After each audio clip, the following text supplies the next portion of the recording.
Hello and welcome. Today we're going to be looking at the Black Shark.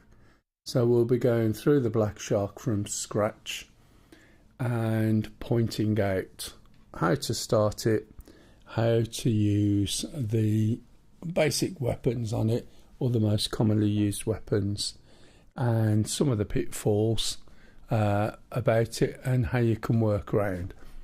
And the Shark is basically the second step in the way to being able to fly the Apache. If you can fly the Huey, which I pointed out last week, that's going to be helping you how to fly any helicopters. If you then move over to the Shark, you really only need to learn about how it trims. Then that's also going to help you to transition over to the Apache. Okay, but I'm going to go through the Shark in its entirety today with a bit of luck, and hopefully the software doesn't crash, and we'll see how we get on from there. If you got any questions about the Shark, please jump in and ask.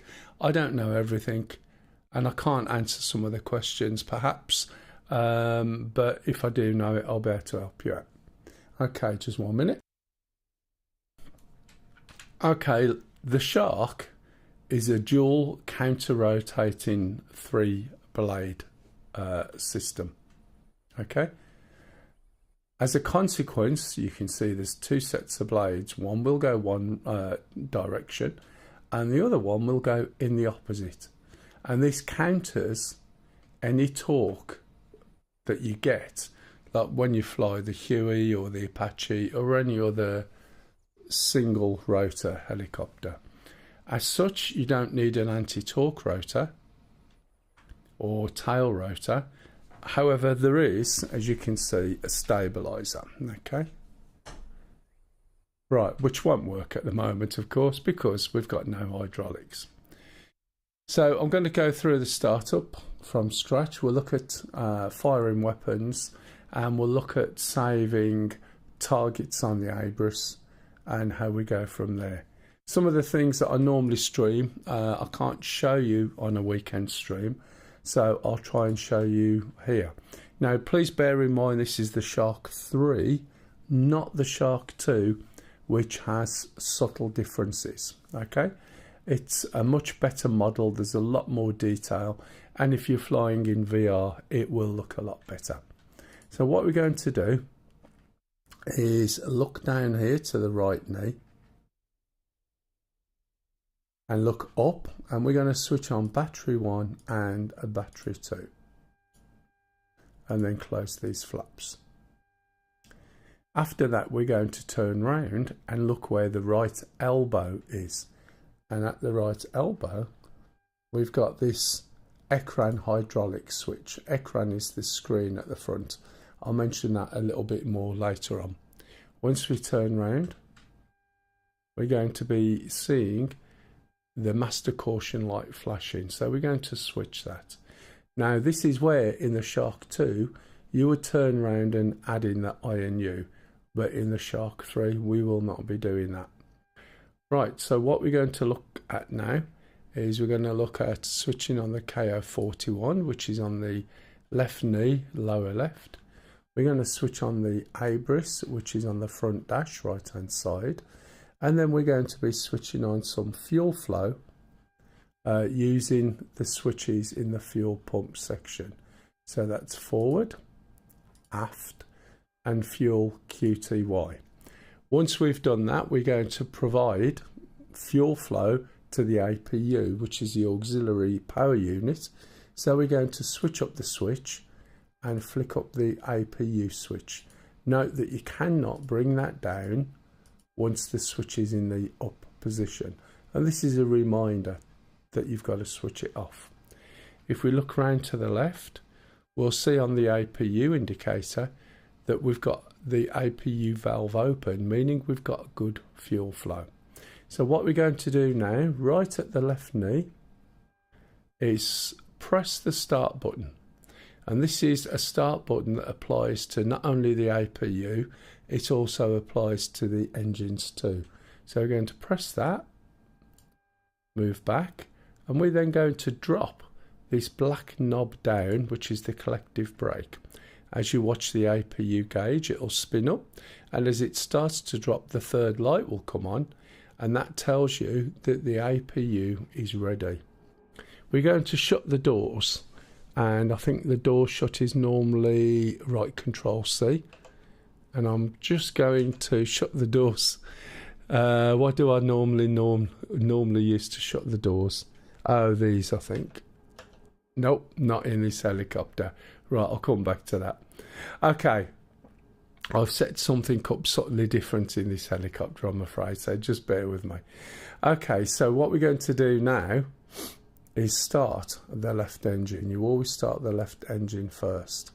And the left engine, we're going to look at the right butt cheek and up on the wall under engine control. And we're going to select the LH or left hand engine under the EEG. And we're going to switch that up.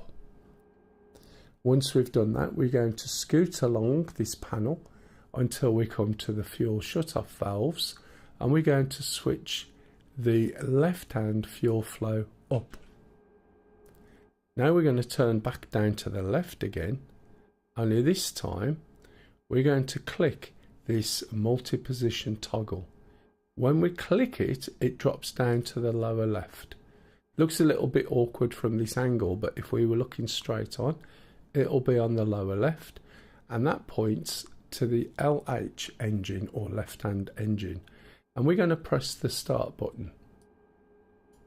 Once we've pressed the start button, we're going to move back a little, and we'll see engine number 1 needle start to drop, and that is the left-hand engine. When it reaches the number 2 on the dial, we're going to move the left-hand engine cutoff on the left thigh up, and we should see the exhaust gas temperature increasing. Okay, so we're going to wait on this until this engine goes all the way around and sits at the engine idle position, which is approximately just over 70% RPM. So we can see the rotors are turning in opposite ways, top one going clockwise, bottom one going counterclockwise.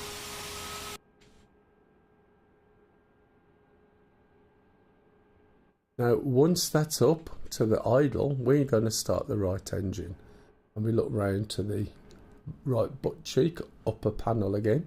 And now we're going to switch the right-hand engine EEG up.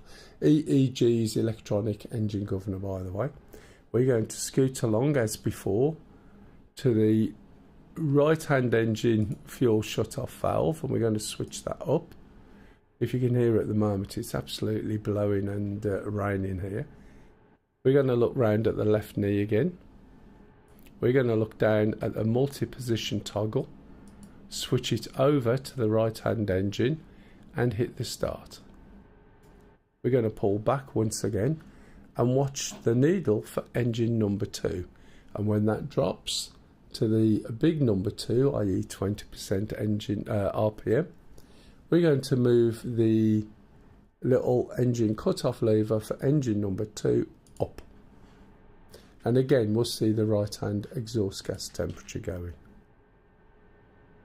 Right, what the hell had I set for shutting the doors on this? Because I've forgotten. I may be able to use the handle.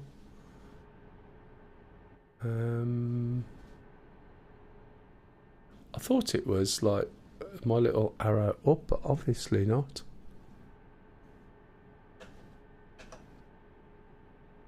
Oh well, I'll find a way of doing it. Right, okay, so as this is going up, we're going to switch on the right-hand thigh the intercom. Okay, so this is here, this toggle goes up. And then on the left knee, we can see on the dash this voice warn. And we're going to switch that to the upper position. Once we've done that, we're going to move the engines into power mode or work mode. Now I need to turn my volume up just a little bit. I've made it a little bit quieter in the past for when I've been on late and don't disturb anybody. So I'm going to turn that up. And what we're going to do now is look at the throttles. And there are no switches or buttons for the throttles. You can, however, use the keybind page up. So that is the default. And we're going to page up twice, and then you'll hear 3 alarms. Electrics on battery. Doppler navigation system failure. No nav data. Okay, so what we just heard then is electrics on battery, Doppler navigation system, and no nav data. Now, as we can see, this looks fairly dull there, so I'm going to try and turn it up so you can see it. I'm also going to put the sun shield down. Okay, so electrics on battery. So we're going to put the electrics onto the generators so that the power's on all the time now, and it's powered by the engines. If we look here, we've got no navigation ribbon at all, and the Doppler navigation system isn't on because we haven't finished starting up yet. But in the Shark, we need to align it. Hey you Druid, I'm sorry about this. Let me have a look.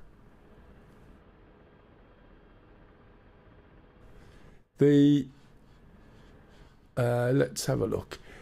If as you're watching on YouTube, if you can look at the description and click the little link which will take you to my Twitch channel. If you've got a Twitch channel, it'll just open up a Twitch chat, and that means when you type, I can hear what you ask and respond quicker, and there's no delay. At the moment, there's probably about a minute delay between what you type and also me reading it. And to be honest, so you're talking about real life experience in the Shark. Have you got DCS at all? And I don't mind answering any questions and breaking off a little bit. We'll get back to what we were. Yeah, I was going to say, you can download DCS if you haven't already from the website, and you can try most modules for 2 weeks anyway. So it's probably worth you giving it a go and just trying it. It won't cost you any money. And that way around, you'll be able to see if it's as good or the same as you remember. Feedback is that it works extremely well. But obviously, as somebody who's never flown a Shark in real life or anything, I wouldn't know. But when they do create these modules, they do have real life pilots of the devices, of the aircraft that they simulate in. Right, let me drink this cup of tea a bit. Right, so it's not going to be 100%, and also there's a couple of things in this that they've had to put in because when they went to upgrade and release the latest version, the permission was withdrawn for one reason or another. Okay, so what we're going to do is start the initialization process, and we're going to go down to this navigation system, and I'm going to rotate this knob here to operate. This is a faster line. I'm going to turn round and look at INU and switch on INU, and then we're going to look back.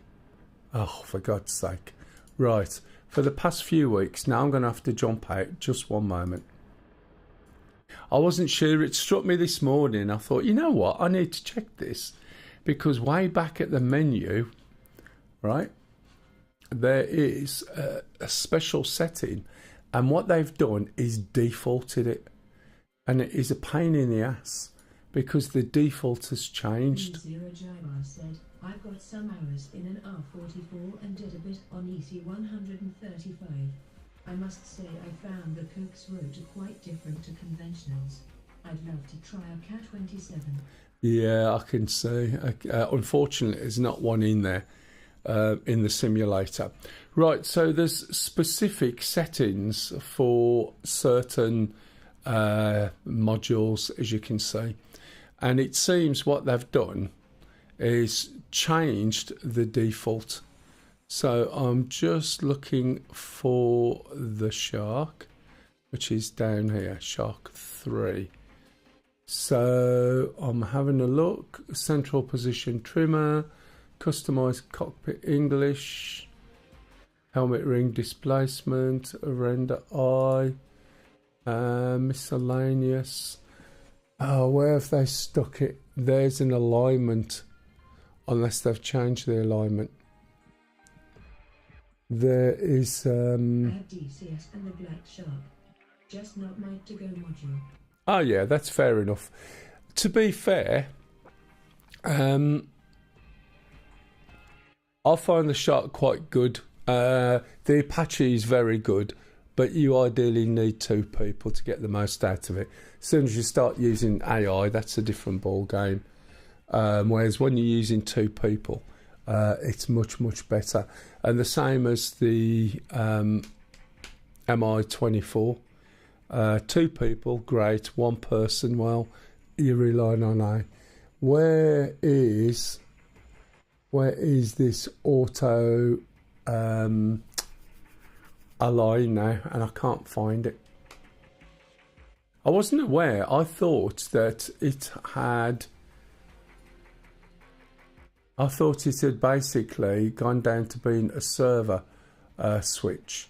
I know on the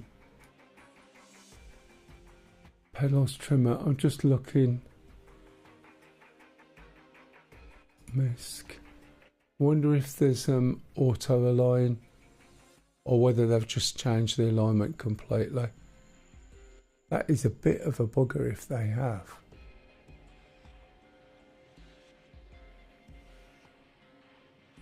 I'm going to have to find out. The Apache has insane system depth. The Shark is better, of course, for a solo operator. Oh yeah. I think it's a server option these days. You think it is a server option? Let me just have a little look. Mogs 555 said, do you need to turn on Inu heat as well for it to work? No, I don't think you do. It's not that. It's automatically gone. Let me, I'm out of the server, aren't I? Let me just check some settings on the server, because it suddenly started doing it and I thought it was a server setting. So I'm running my own server. Let me just have a look. Thanatos_1TV said, Hey, hello Thanatos. So we can get trial people. Jaibar said, Inu heat is needed only for cold conditions. I think below 5 Celsius out, but I could be remembering. Yeah, it would probably tell you if it was required. It's the same as pitot heat. On some, you only need to put it on really. Well, it depends on cold and the weather. I'm just looking and I cannot see anything on the server settings. Allow object export sensors. 555 said, not true, Inu heat is a requirement always. Really? Okie dokie. Yeah. Whether it's modelled or not, I don't know. What I can't see is any settings at the server level, right, for auto align, which is a bit of a bugger. I thought it was the server we was on. Oh well, never mind. I'll just go in and start again. Right, okay, let's go back. Come out of this. I can't find anything. If anyone knows, please tell me. It could be a mission based rather than server based. So basically, when you switch on the INU, it will bring up a mark, an indicator on the hood, which will be 3 minutes, and then it will go through its own alignment process. TV said, I've been struggling with myself lately. I want to play DCS, but when I open it, I don't know what I want to learn. B0 Jaibar said, eye naming is a bit odd. Inu heat for me means usually heating for the Inu. Unless it's cooling. It could just be not modelled. Yeah, so what I'm looking for, and I'm wondering if it's a server option, a mission option, and it's got auto align on the mission rather than a server option. And I'm not going to edit the mission now. I'm just going to have to explain what I was trying to do. And that is a pain in the ass, to be honest. Because if you come across a server or something where it's not set, then you're going to struggle, because if you don't do the alignment properly, there'll be a 10-degree discrepancy between the heading and where the trimmer's set. So we're not too far in, which is fine. Let me go back down to here, jump in.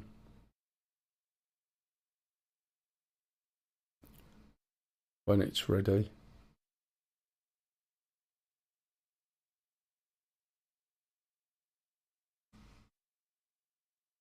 Oh, right, okay.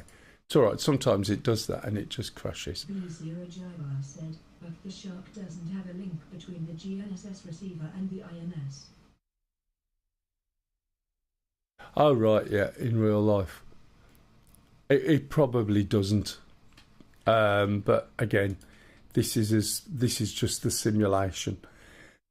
Right, okay, so for those who have just joined, I'll just go through the startup again because I had to check something. We're going to start with the right knee, battery 1 and 2. We're then going to turn around to the right elbow. This is the Shark 3, by the way, and pop this down, okay, which is the Ekran. We're going to look at the front and switch off the master caution. We're going to look down to the left, switch on the KO41, and we're going to switch on the ABRIS. And then we're going to look over to the right and look where the fuel pumps are, which is by the right knee and up. And we're going to switch on forward, aft, and fuel QTY. We're then going to switch on the APU fuel flow, which provides fuel to the APU. Did you memorize how to start it, or do you have a checklist? No. Anything I fly, I don't have a checklist for. So if I'm teaching somebody, say on a one-to-one basis, what I would say is don't have a checklist, don't write it down, don't Google and get somebody else's list. The reason being is you will be there with a list every single time, right? So what I would suggest is you let someone walk you through it. The biggest problem, okay, bear in mind the cockpit is nearly always in Cyrillic. You can change a cockpit to English. But the biggest problem is it starts talking about stuff that you have absolutely no idea about, right? So that way round, you spend half your time looking for things. Whereas if you listen to somebody, right, which is the way I explained it, I would tell you how to start it up 6 or 7 times. Even if I'm flying something else, I can still tell you what you've missed or where to go, right? Now, if you listen, you'll start, as you get into time number 4 or 5, looking in the right places by yourself. So when you've got to about 7 times, I would be saying, right, are you feeling confident that you could perhaps try and start it up yourself? Not to worry, because I'm here to ask if you get stuck. But before that, I'd say, right, write down the startup that you think it is. And one of the things I would always recommend, if you hear me saying, look at the left knee, because with a pilot in here, this is his left knee area, this is his right thigh, this is his right butt cheek, this is the right elbow, this is the right shoulder. So whenever I write anything down, right, I will put RK for right knee. And then I'll put what the control is I'm looking for. like bat 1, 2. Okay, so we start up by looking at the right knee, and then we've got bat 1, bat 2. Thank you for the follow. Okay, and there it is. Now, because this has got multiple levels, sometimes I might refer to it as RK up, and then look up, right? And I'm looking for the 2 batteries. Now, if I was to say to you, and you'd never been on one before, right, we're going to switch on the 2 batteries. You've got that many switches and buttons that are all switchable that it's going to be confusing.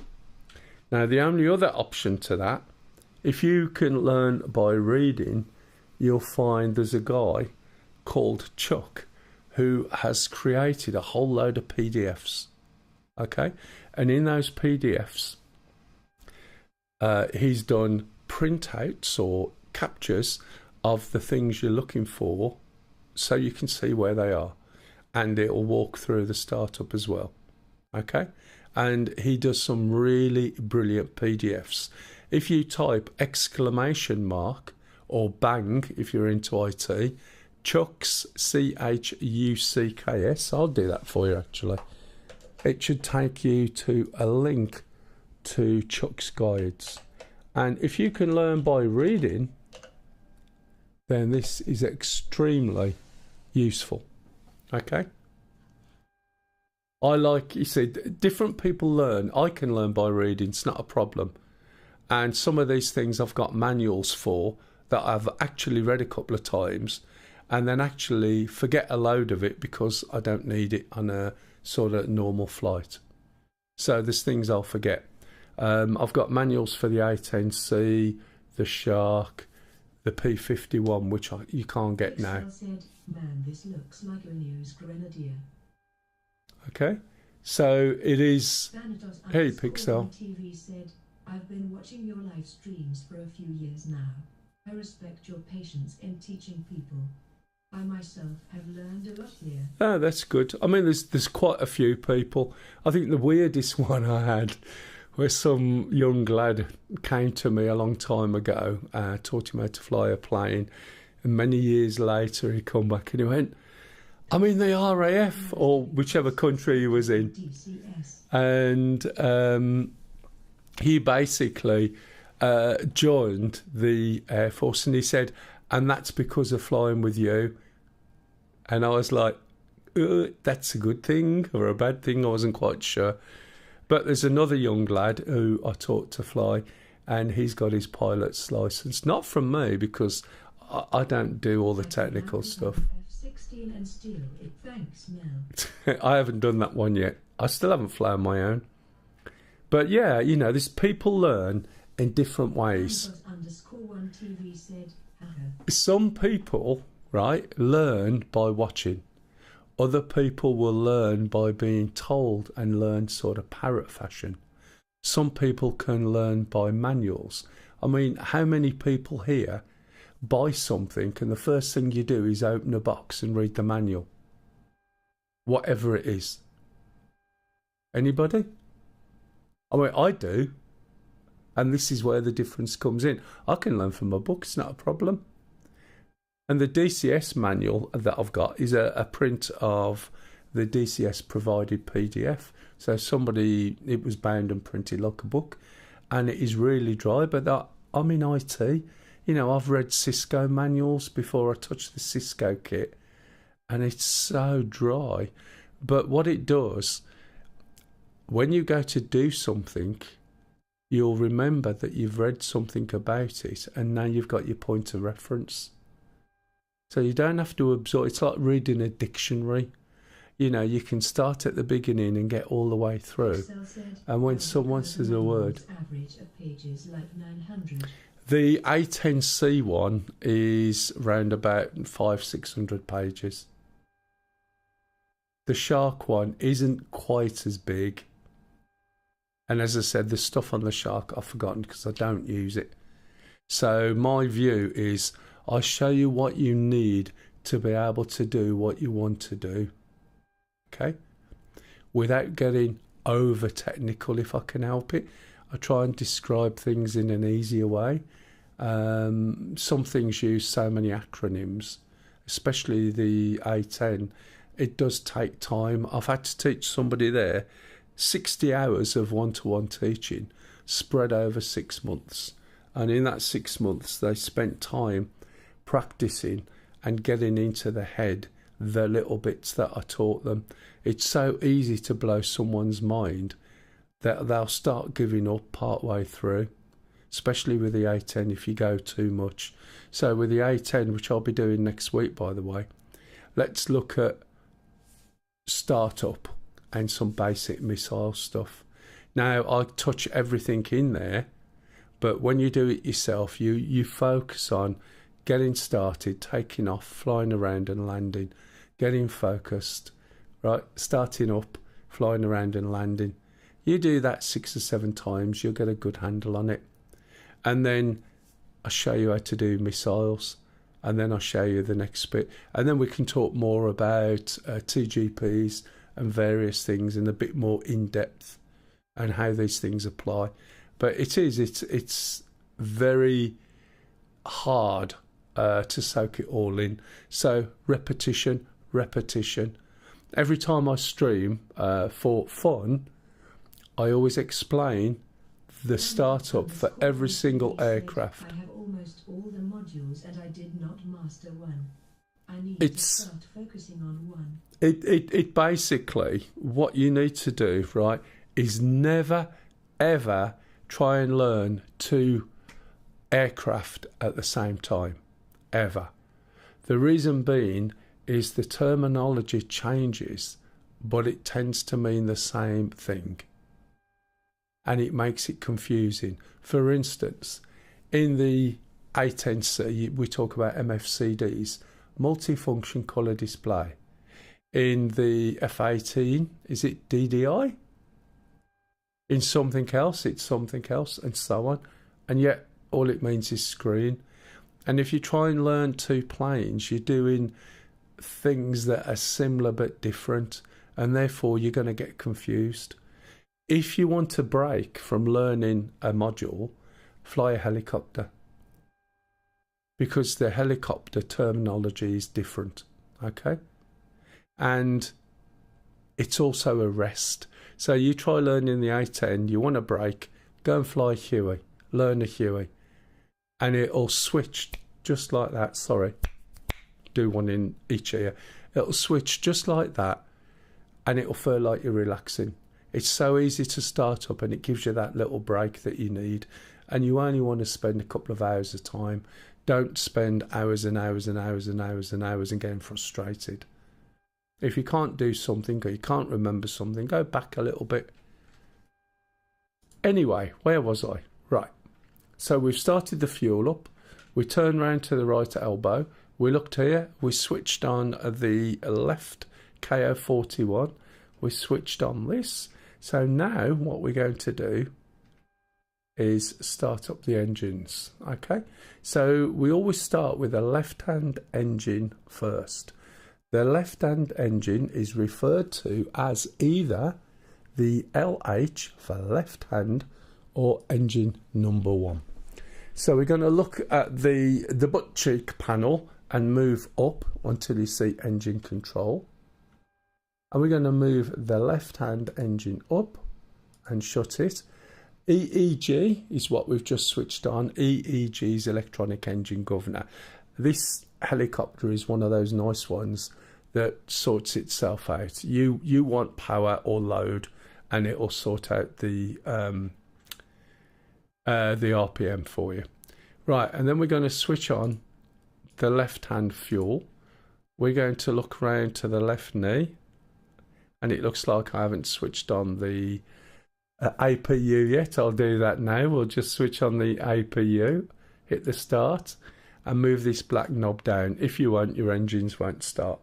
So the APU is what we use to start the engines and provide initial power.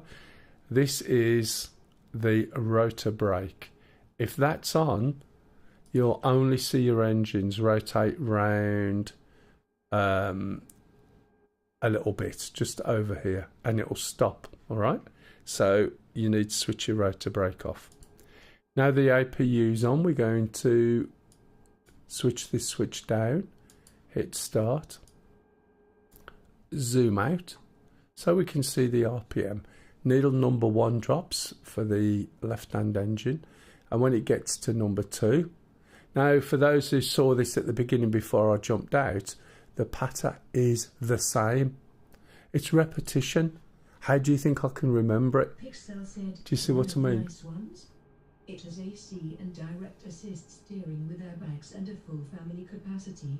Bangs on the Heli. This can fit an entire family with the dogs inside. Nearly. The Huey can. Let me finish my cup of tea in between engine startups.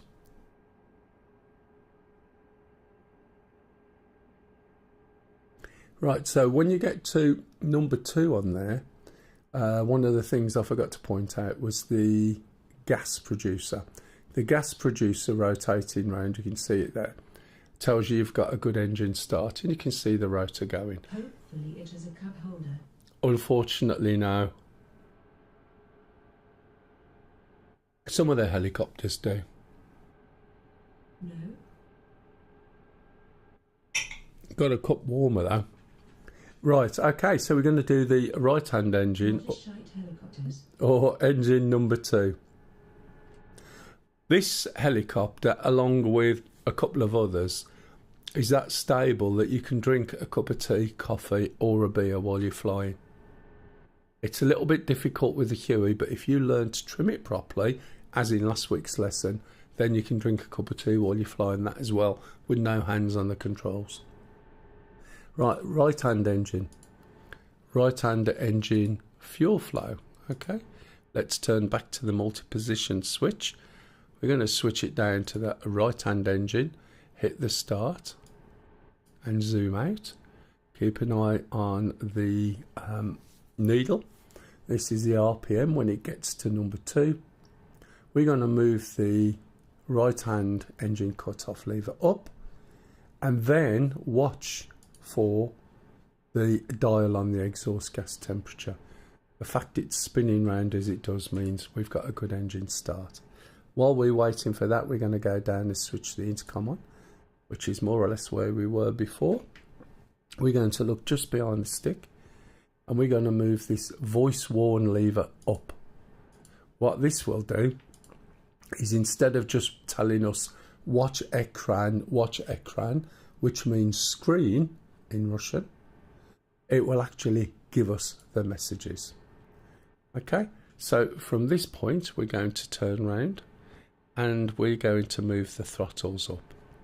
Now, as I said before, there are no buttons here to click, which is a bit surprising, but it's tied by default to the page up key. Okay, so I'm going to hit page up twice. No real question, how confident are you? Just one moment. From the rough, you get to fly a real with no instructor. System failure. No, now data. Okay, sorry, there was 3 messages there, and that was electrics on battery, Doppler navigation system failure, and no nav data. Right, sorry. Real question, can you have a call from the RF, you could fly a helicopter? None. Not at all. I have flown a real helicopter once. I didn't fly it as such. It was, I told this story last week.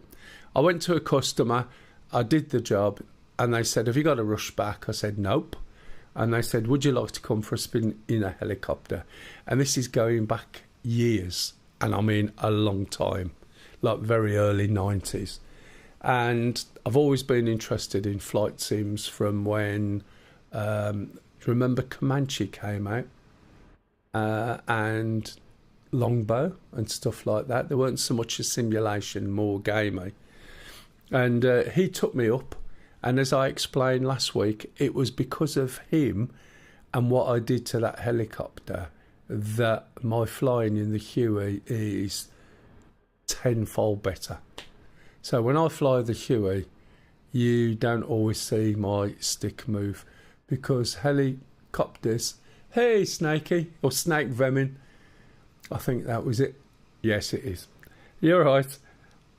So what you've got to bear in mind is that helicopters require tiny little inputs. I started to fly that helicopter with the collective whilst the guy who was an instructor held everything else, and that's what he did. He taught people to fly helicopters, and I made it go like a bucking bronco at I think it was around about 1,000 feet, doing just about 100 mile an hour, and the thing was like a bucking bronco. And that's the difference between real life and a simulator. There is a delay in what happens on a real helicopter, and you tend to react when nothing's happening, because if you're used to games, that's what you do.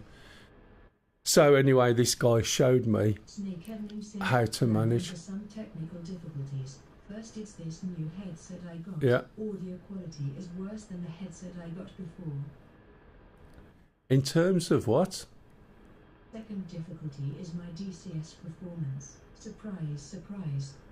Okay, so branching off very slightly, that guy basically, it made a big difference. And now when I fly the helicopter, if you look at flying the Huey in last week's stream under live, I explain it all there. And when you see the small amounts of adjustment you need to do, it's fine. Headphones, are the headphones plugged in the same socket as before, yeah? One of the things you've got to watch is headphone impedance. So look up your old ones and see what the impedance is, and look up the ones you've bought and see if the impedance is a lot higher. For instance, Sennheiser headphones, some of their audio phones, tend to operate at something like 2K. Like the old ones. So it's USB. Okay, that's fine. So when you say it's worse quality, in what way? You'll probably find, right, you need to strip out. If there was any driver for the old ones, you probably need to take it out. And there may be some more settings that you're probably not familiar with on your new ones. But they definitely shouldn't sound worse. Maybe a bit more information, like what the old type was, what the new type was, and then do a bit of research, which I'm sure you've done. And second difficulty, your DCS performance. Hopefully the Steam frame with my current setup can handle this game. You'll have to see. You never know until you try, and this is the biggest problem when you say to people about VR. Frequencies sounds a little more distant, as if it were playing through a PVC pipe. If it sounds a little bit more distant, both are 32 ohms. Okay. Both are 32 ohms. Have you got a webcam? I know this is basic stuff. Obviously, I have to assume no knowledge. Me? Not you, snake venom. I have to assume when anyone asks me questions that you don't necessarily know a lot. I know that's wrong. Okay. And have you ever used your webcam audio to talk? You probably haven't mostly. You've used your camera and you got a microphone, I take it.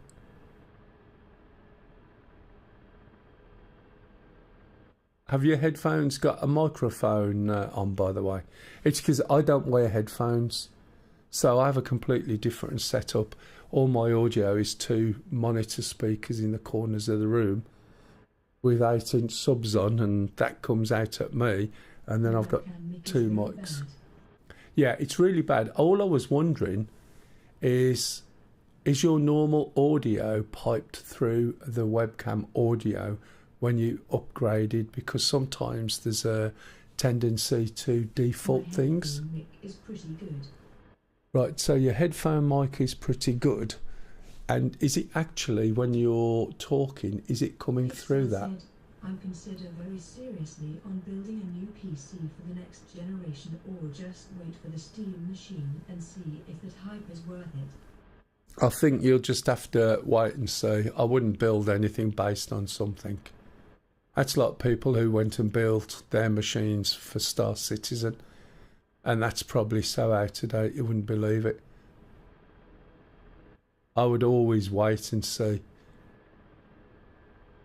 So yeah, I just wondered, Venom, if it was accidentally going through a mic that you're not expecting,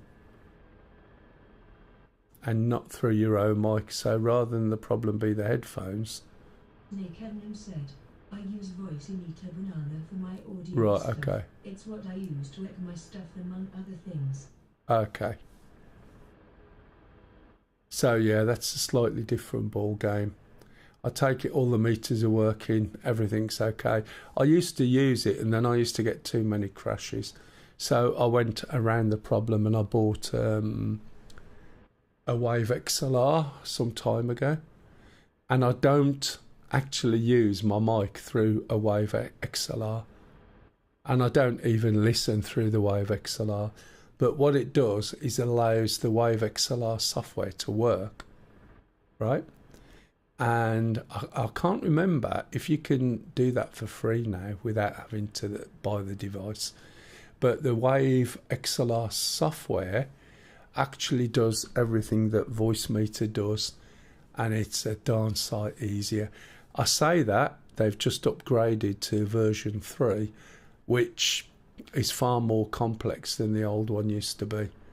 So I've got my audio coming through 2 mics going direct into a little box. I don't use the Wave XLR software for the audio.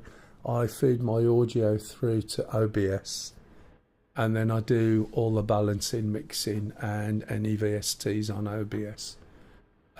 So then I get the sound, the audio ducking, as you can hear when I stop talking. You can hear the game more, and then when I stop, you can hear when I start, you hear the game less. But yeah, I think you're going to have to start going to basics and trying to see and break it all down, check all the back-end drivers, see if there's a little, sometimes there's like a mic boost button because the output is quite low, and that's usually on one of the configuration screens in Device Manager on your audio. So you want to start with Windows first and see if you can get it all working okay through there and work your way up. Also, just be very aware with all these weird promises and especially reviews of equipment, that is the best thing since sliced bread, because sometimes it just isn't. I can't think of anything else, Venom, that I can help you with on there, but I would just start from basic. Just record your voice on something, if you got any recording software, and then play it back, not just through your headphones, through, if you've got anything else, through the monitor, if the monitor does audio. See what it sounds like through there, and you're just trying to isolate bits of your kit. Do you see what I mean? Right, okay, so we have got a display there, and it's very, very dull. We're going to turn that up, and we're going to put the visor down.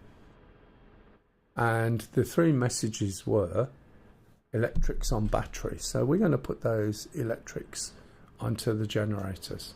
It's not the microphone that I have the issue with. It's the speaker quality. Music and even in-game sounds are just way worse than the older ones. Yeah, just have a look, see if there are any options. And see if okay, yeah, sorry.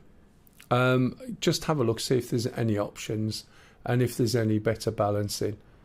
And also, the mix that you use now, for instance, if you've got any EQ on it, may need to be done different. And I would just backtrack till you're back to basics and then listen.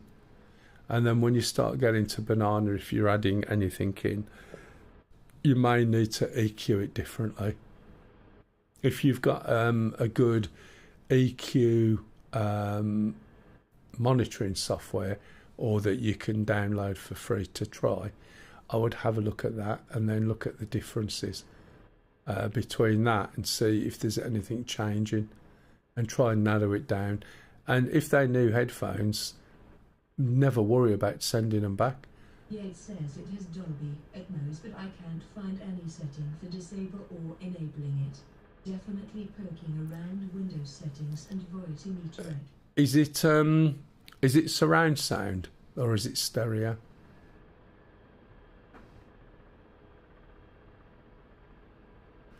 Because that can make a big difference if you've gone to surround sound headphones.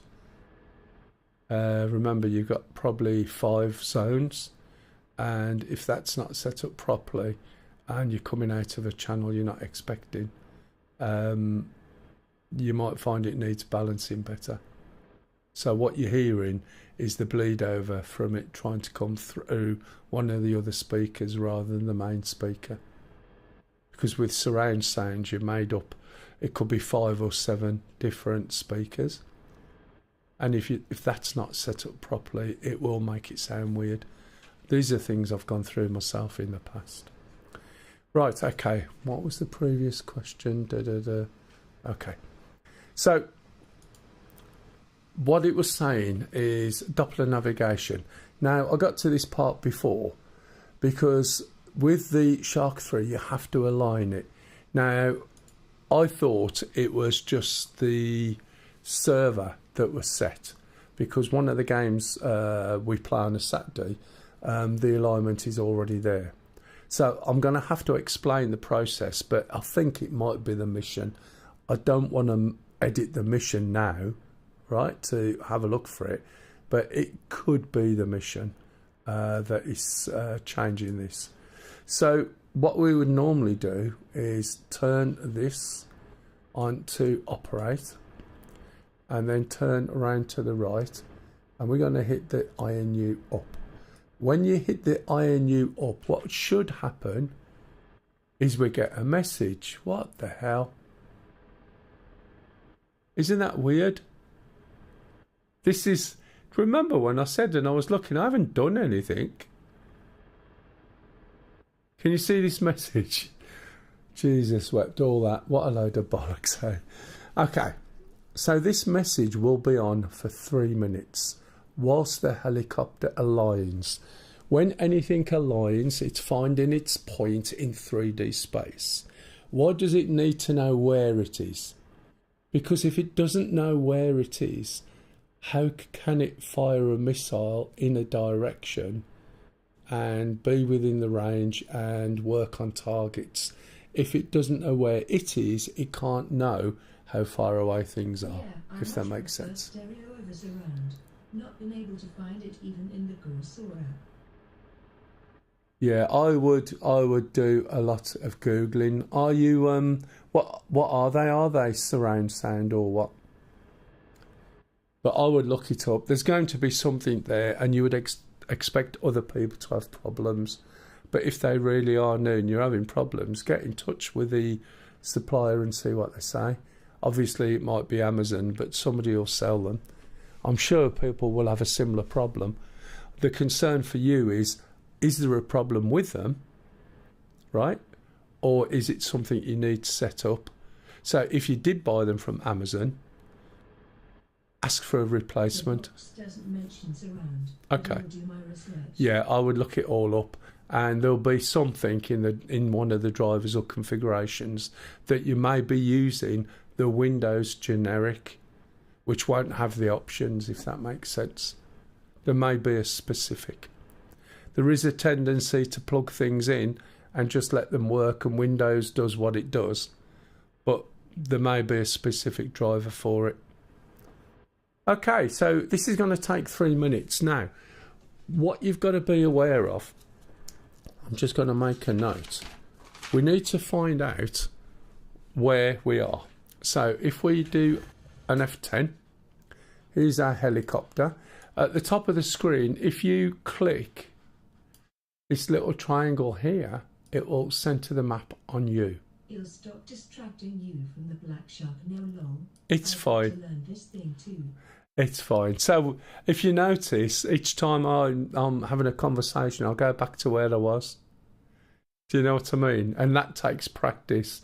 And the fact I can have conversations and talk about things just basically says that this is just so stuck in my head that it's not causing me a problem.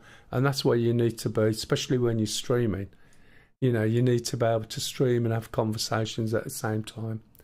Okay, so here's the helicopter. Now I'm using the old-fashioned method before anyone says. Okay, heading 357. Now, again, I learnt old-fashioned method rather than clicking and having the display up all the time.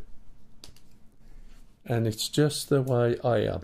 So we want the one on the right, which is 357. So I've made a note of it. That is our heading. So when you have aligned, when we look back in the helicopter, the little marker's gone and we can see the heading ribbon at the top. But this is the thing you need to be aware of. There are two indicators. This is your heading.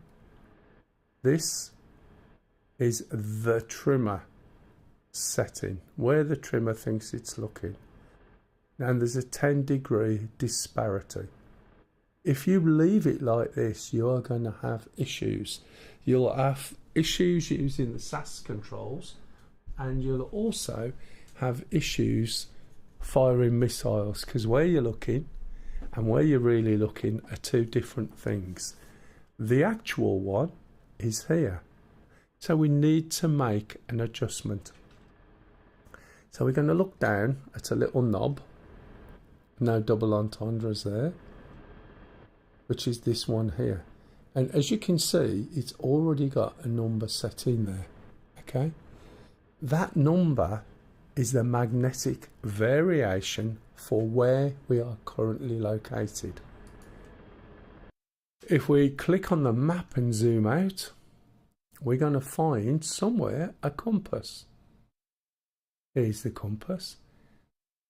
And if you look, can you see this number on the top? See it moving? Okay. So depending on where you are, there is a variation on magnetic north. So the more you go round in a longitudinal pattern, i.e. around the Earth rather than up and down, right, you'll see there are changes.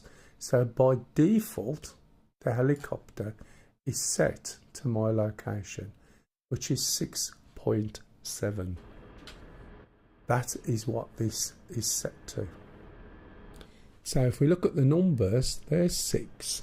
When they go down, the actual knob for the number, the actual bar, is a little bit fatter and it is really subtle. So if you look, we go 2, 4, 6 maybe. Okay, so we need to put this back to 6.7 when we've done. So to align the helicopter, we're going to turn this knob round to 357, which means we're going to turn it anti-clockwise because it's closer. 357 is there. And I'm going to zoom in as much as I can so that we can see that the 357 knob itself, knob bar, is just that little bit fatter, and I'll do a fine adjustment. Okay. We're then going to look up here, and there's a little toggle switch just beneath where this one is. So I'm going to move that. It says MH. We're going to press it down, and we're going to bring it back up to the middle. Okay. When we've done that, you see our heading, the triangle and the diamond are aligned. But now we need to put this back to where it was. Anyone remember what it was set to?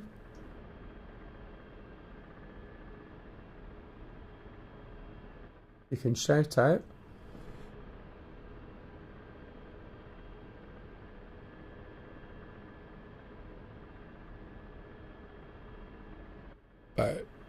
it's about there. Okay. So now we're good to go. So we can carry on with our startup routine.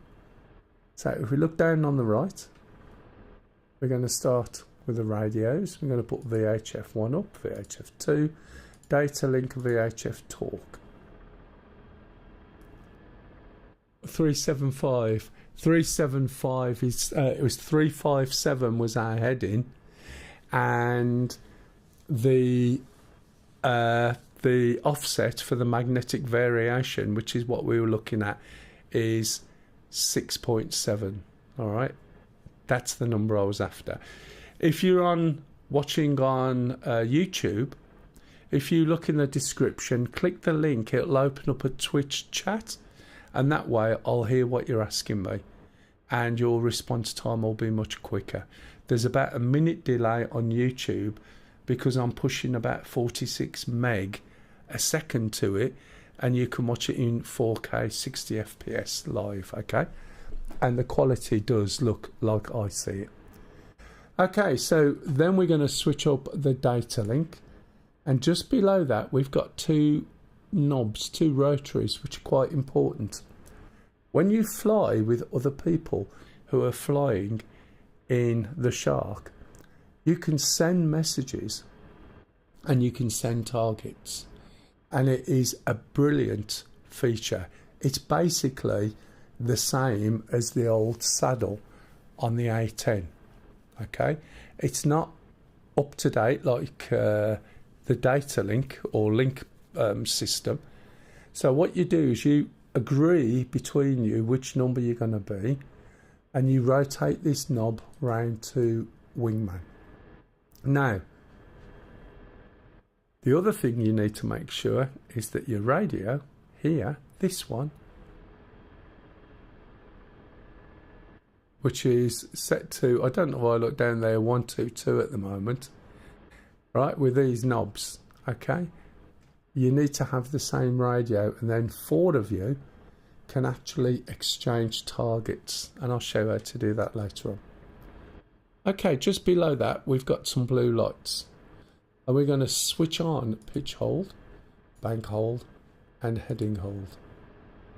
What that will do is smooth the input to the helicopter. When you fly this helicopter, it is incredibly smooth. If you use the Apache or the A10, you've got the same sort of systems. They called SAS, Stability Augmentation System, and it smooths the input. Once we've done that, we're going to lift up this black and red bar, which is the seat ejection, one of the few helicopters with it. We're going to go up onto the top shelf, and we're going to move the fire extinguisher forward.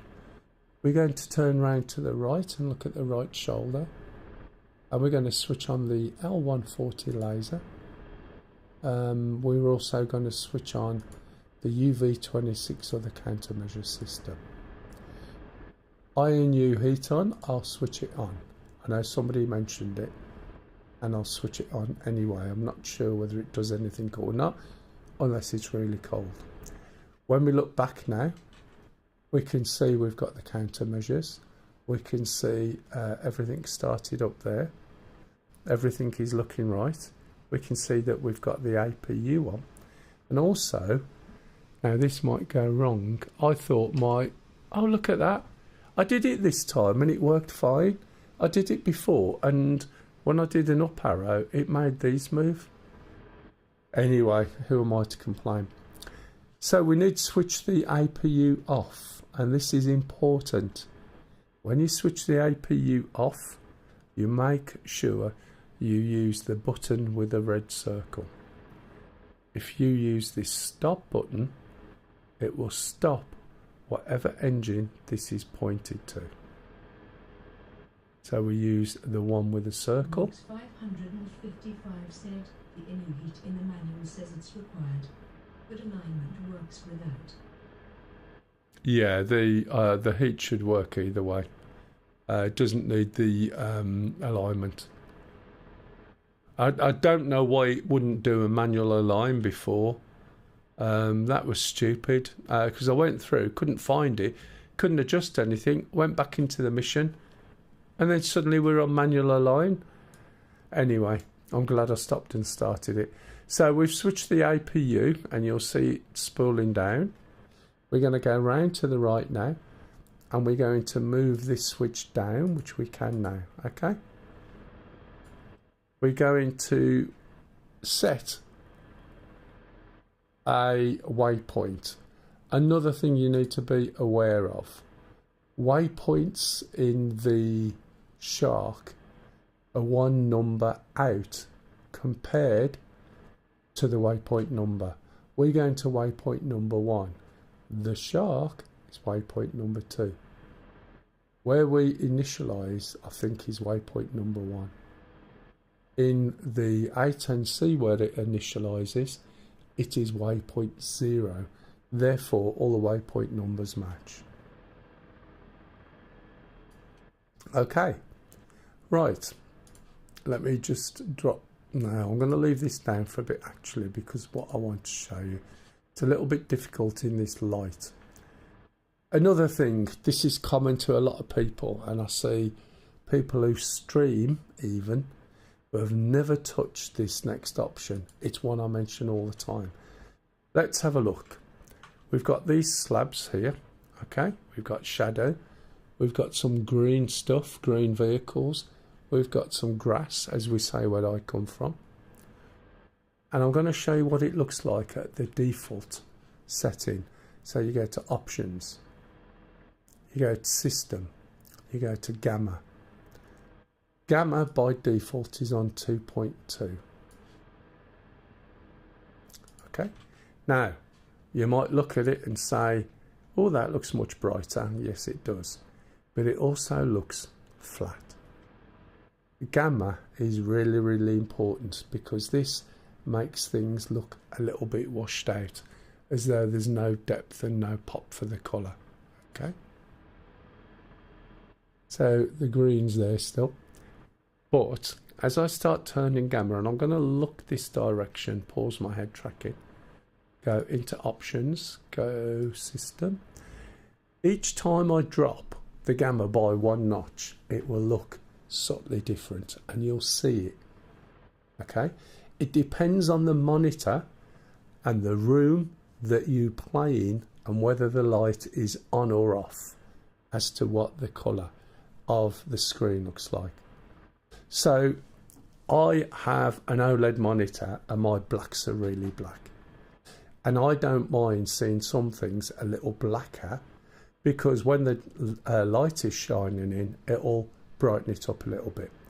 But watch, 2.2, drop it 1 notch, and you'll see a little flick in the background. Drop it another notch, and you see it flick again. And you keep going, and you keep going to what is okay for you. Some people will go all the way down to 1.4. okay, that's a little bit too much for me sometimes, so I usually sit at about 1.6. You don't need any reshade, excuse me. You don't need any reshade to make DCS look good. Can you see the difference now there? You see how the cockpit is darker? It looks as though it's got some depth. The colours are better. There's more contrast, even though we're only moving gamma. And that's all you need to do.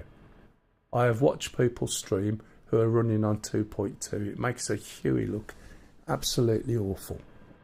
Right, a couple of things I'm going to do now. I'm going to put this back on when I can see it, because it's so dark. I'm going to put the axis on. With the Shark, right, if I just take off, I'm going to take off by changing the pitch on the rotors with a collective. If I let the helicopter just go up, the helicopter is going to go backwards. Yeah, reshade is absolutely... I personally, I looked at reshade a long time ago, and I thought, all you got to do is tweak this knob or this slider. In Star Citizen, you can make it look completely different by tweaking gamma and contrast. And that's it. Do you know what I mean? You don't need another program running that's going to take a frame or two off you, perhaps, or processing power, especially when you're in a game like Star Citizen, where you need everything that you can. So as I start to lift up, what I'm going to have to do is push my stick forward. Okay.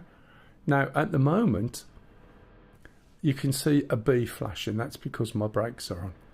And I'm going to take my brakes off, and I'll show you why the brakes are on. Okay. So I'm going to start increasing the collective. And as I start to lift up, I'm going to push my stick forward. Right, see it going backwards? But now look, I'm rolling along the floor. I don't want to roll along the floor because I'm going to roll into somebody's way. I'm going to roll off the FARP. I'm going to roll into a vehicle or a wall or go.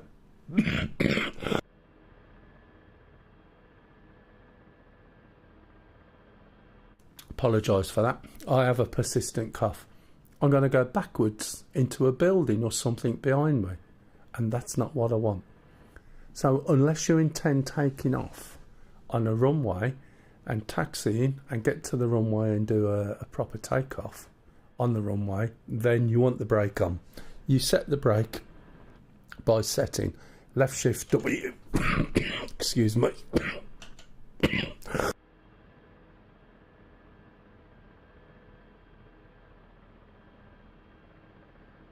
Right, okay. Okay, so now we know we're not going to roll forward. Then when I start to push my cyclic forward, instead the brakes will hold me and we should lift up. There we go. Now I'm going to do something and I'll explain that next. Okay. What I've done, I'm going to put my wheels up and I'll still use the G key. Excuse me. We're still moving backwards a little bit. So I'm going to move the stick forward a little bit more. And I'll do something that I'm not explaining to you yet. Right. As you can see, the helicopter is moving. Or it's moving sideways. If we look in the hood, we're going to see a little line coming from the centre there. It's this tiny little dash. So I'm going to move us forward a little bit more. And as we move forward, you see the line growing. And that line is going to grow and keep growing until your speed hits 50 kilometres. When it hits 50, this line's going to disappear. I think I might be sitting in a low position. Okay, you need to get back. Why did you take your spring out? I understand if you fly helis, I don't take my spring out. I don't even put any curves. And it works fine. You've just got to get your head around using centre trimming position, which I'll explain in a minute to other people. With respect to the way trimming works in DCS. So we can see we're doing 90 and we're also climbing up. I'll stop that in a minute. Okay. And this line tells us which way we're drifting. We low down, we look around, we can see which way we're drifting. Okay. We don't need a line to tell us. But if you're over the snow or over water or in the clouds, and you've got no point of reference, you may not know which way you're drifting. Okay, so this line is extremely useful, and it's extremely useful when you want to go into an auto hover, which I'll explain later. Now, the other thing that is quite interesting about this is I have no hands or feet on any controls at this point. Okay. Yeah, I understand that. I understand that. It's sort of, if you're gonna do that, I mean, are you flying with a collective as well? I would assume that you fly with a collective.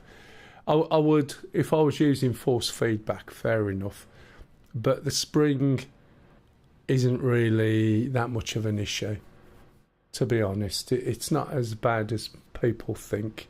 I think they run into this necessity to remove the spring, and as I said, I don't bother at all. I've got an extension on my stick, and the spring I've got in is good enough. It's not as hard as it was, but I could put another one in, but it's fine. So what I'm going to do now is I'm going to try and get the helicopter to roll, and as I push, it's resisting me. Okay, if I keep pushing, and I'm going to also turn the rudder now, right, but if I push, I can feel, even though I've got no force back, oh, it's belting with snow now, great, even though I've got no force feedback, I'm aware that the helicopter is not doing what I want it to do. So I am going to have to push my rudder, I'm going to have to push my stick even more, and now it's moving, but really, really slightly, okay? And I'm going to get to over there, and I'm going to speed up. Ah, right, okay. And what I'm going to do now is push my nose forward, speeding up, and now I'm going to take my foot off the pedals and my stick and watch what happens. The helicopter picks its nose up, turns itself round, and slows itself down. You can see the line is reducing, we're slowing down. And now it's going back to where it was before. And this is because of the trimmer. Okay? The trimmer in a Shark has a 20% control authority. So what that means is, as long as my controls have got less than 20% input, right, the helicopter will go where the trimmer was set. And you can see it's still going along. It's quite happy. It's not doing anything. Okay? Which means if I want to change it and go somewhere else, that's going to feel absolutely awful. Yeah, the hind is alright apart from your rotating blade and everything else. But I do like it because you can have a cup of tea or a drink while you're flying. So what I'm going to do is I want to turn, and I don't want to go in this direction. I want to start going in this direction, where the green line is, where my waypoint is. If I just turn it, it means I'm going to have to hold it forever. I don't think so. So I need to disengage the trimmer. Now, moving back to the point that we're talking about in chat at the moment, from YouTube, but I don't think you guys can see that. The way trimmers work in real life is they're either friction or magnetic. So in the helicopter, easiest way to fly over once you figure out the trimmer. Exactly, that's why I'm spending the time on it. It is really easy to fly. However, as I've said before, this is a stepping stone, and welcome to the channel, by the way, Tactical. This is a stepping stone to the Apache. So if you learn the Huey fully, you learn the trimming aspect of this helicopter, you get into the Apache, and the Apache is so much easier, okay? It flies like a helicopter, hence learn the Huey. It uses a trimmer similar to the way this works, well, exactly the same way, except the numbers aren't so great. And if you learn these two, or learn the trimming on this and the other one, the Apache will be quite easy. If you start from a plane and go to the Apache, you're going to struggle for a while. Right, so to actually turn now and go to my waypoint, which we can see here. Right, let me turn this down just a little bit. All I've got to do is disengage the trimmer. So how do we do it? The one thing that the trimmer does in the the Shark, is it trims when you let go. It does not trim when you press it. So if you don't let go, it will disable the trimmer. As soon as the trimmer's disabled, it allows you to have full control over the helicopter. Look, there's no pushing back, and you can see the trimmer symbology drifting off to the left. It's telling me where it's set, or where it was set, and I'm changing my position, turning round. I'm going to point at my line. I'm going to steady it up. Yoga_tactic has said, you also can hit a direct control button. Oh, you can, yeah. And then I'm going to let go, okay? And that's it. Now, when I let go, the trimmer snaps to my heading, okay? And it will stay there until I've moved it or done otherwise. And so now I can have another cup of tea. So when you want to maneuver, and when you want to especially you're going into combat, you don't want to be this high, then just hold the trimmer, maneuver, let go of the trimmer. Now the other interesting thing, as I mentioned, is in real life, trimmers, right, work by either magnetism or friction. When you let go of the stick, and it's important to note, look at the stick is showing in game forward, but my real life stick at the moment is here in the middle, okay? And the way you use a center stick trimmer, which is the default, I think, and I would recommend in using that one unless you got force feedback, is you trim the helicopter, right? And then when you let go of the trimmer button, you need to relax your grip on the stick so your real life stick centers. Because I'll show you what happens if you don't. I'm going to push, right, the helicopter over here forward. Okay. I'm going to let go of the trimmer, and I'm not going to center my stick. Right. Now you might hear a noise in the background. You may not. But I am pushing my stick all the way round the extent of its axis in massive big circles. It's like a spade in a bucket. Right?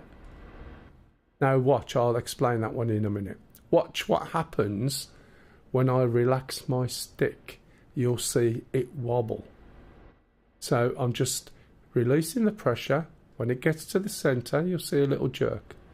Now it's done that little jerk. As soon as I start moving my stick, it works as though my stick is in this position. The helicopter in game is in that position. As soon as I start to push my stick, the stick moves. Okay? Once you get used to the method and it applies to all the helicopters, it's really, really easy. You don't even notice. It's so automatic that if I was to jump in a real life helicopter, I'd probably do the same thing. Just let go of the stick, you could imagine, because that's what my muscle memory does. So when I'm flying the Huey, you never notice.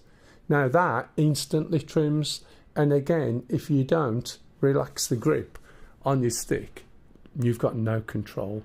And you'll find that when you learn helicopters, one of the things that happens is in a moment where you're under fire, you are going to forget. And you'll find your helicopter's got no control and you will crash. I'm just telling you that now. It will happen. Okay? Now, because of this mission, and I'll talk about the mission shortly, I'm going to start one of the default missions off. And I'll explain in a minute. This mission is one of the best. 155 said, "Hi man, my AP channel's lights aren't on. What have I missed?" They aren't on at all. If you look in your hood, is the trimmer, when you start, is the trimmer and the triangle and the diamond together, or are they apart?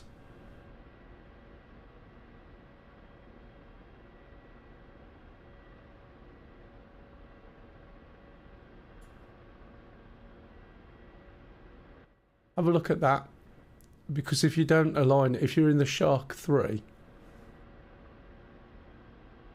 you can fly without them, but it's not the same. Excuse me. Oh no, so is auto, don't worry. Okay, so what you want to do is just go through your main check, make sure the lights are on. I'm not sure what startup you've used, but it suggests to me you've missed something out. I'm not sure exactly what the requirement is. It could be the AC systems. Have you got your AC systems switched on here? There's a few things that don't come on with that. Hey Johnny. Right, so we've just covered the trimmer aspect.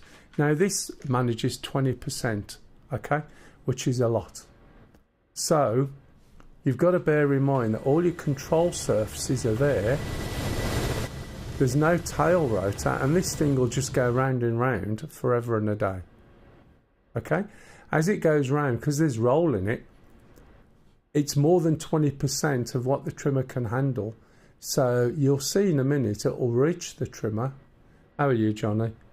It will reach the trimmer and it can't hold it, so it goes over. There it comes, and it goes, right, I'm at the trimmer. Oh man, I can't hold that. It's more than 20%, so I'm going to start turning again.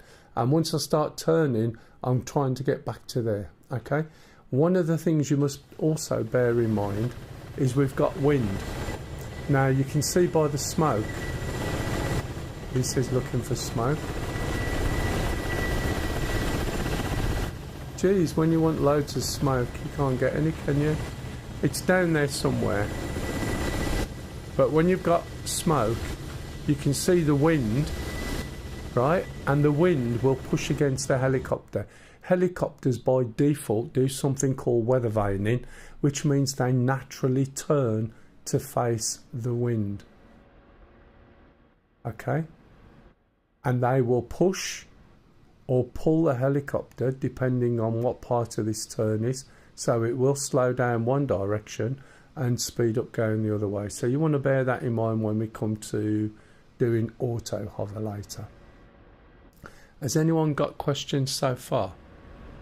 And who was the guy who asked? Was it Mag?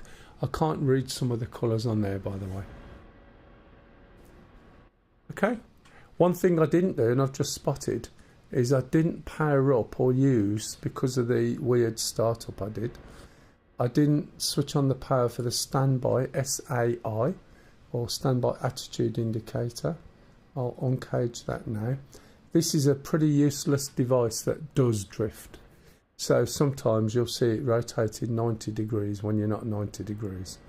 Now I fired up the mission that we want, and we should find somewhere over here. This is waypoint 1, and we should find there's a convoy going along here somewhere.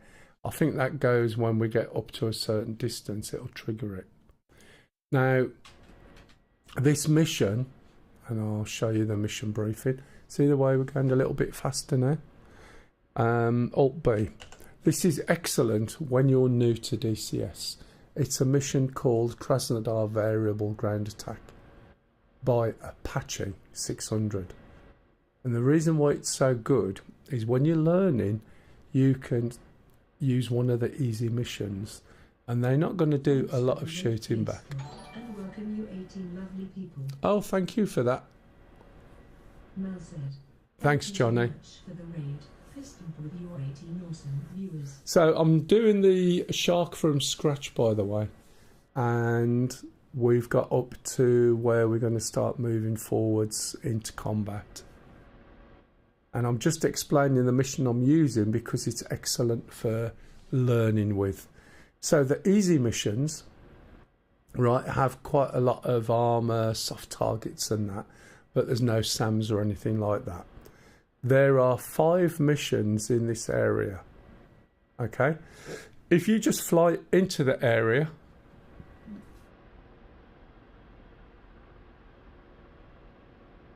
if you fly just into this area, okay, it will trigger one of the missions randomly.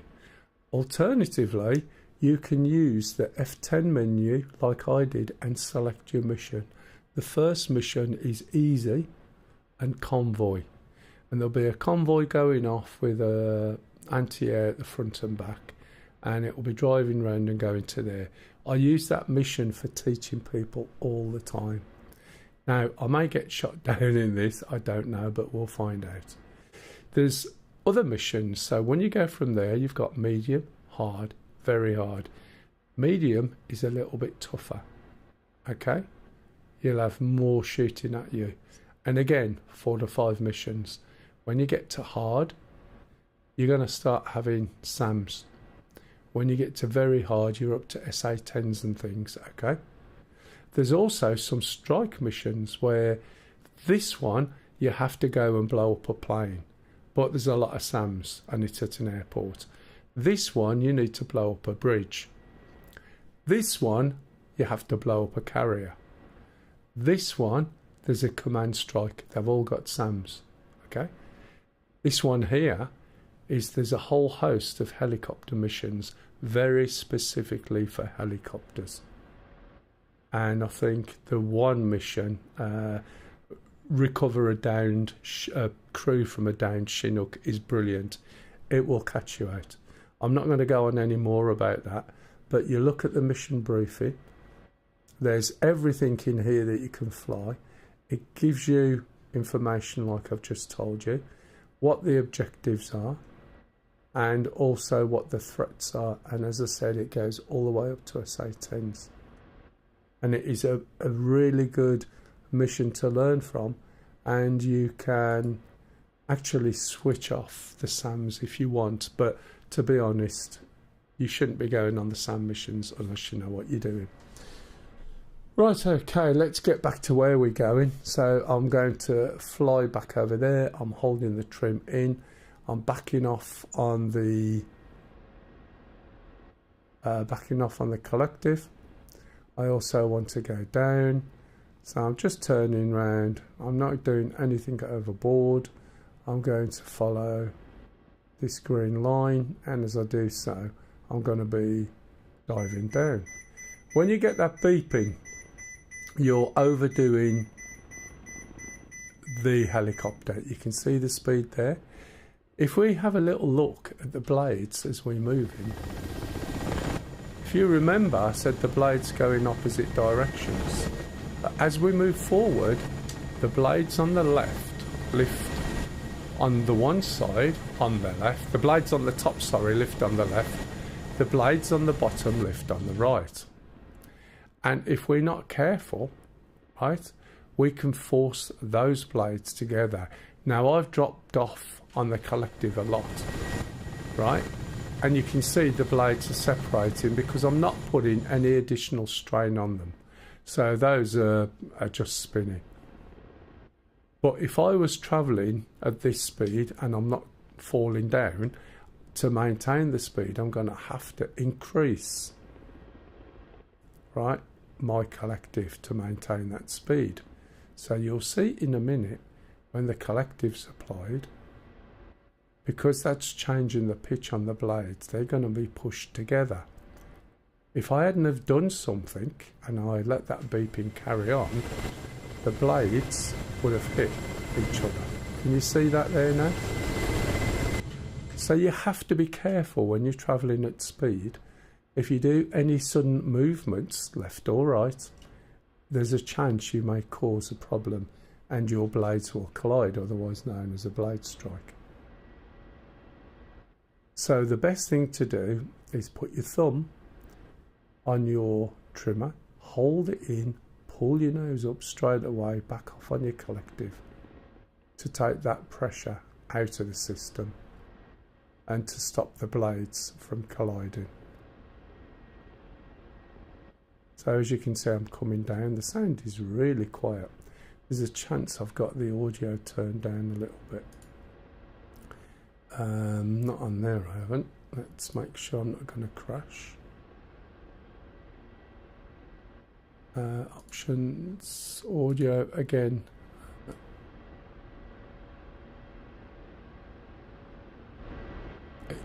There we go. It's possibly because when I was doing something the other night, I needed to turn it down because the little one's in bed next door. Okay, so I'm going to slow down.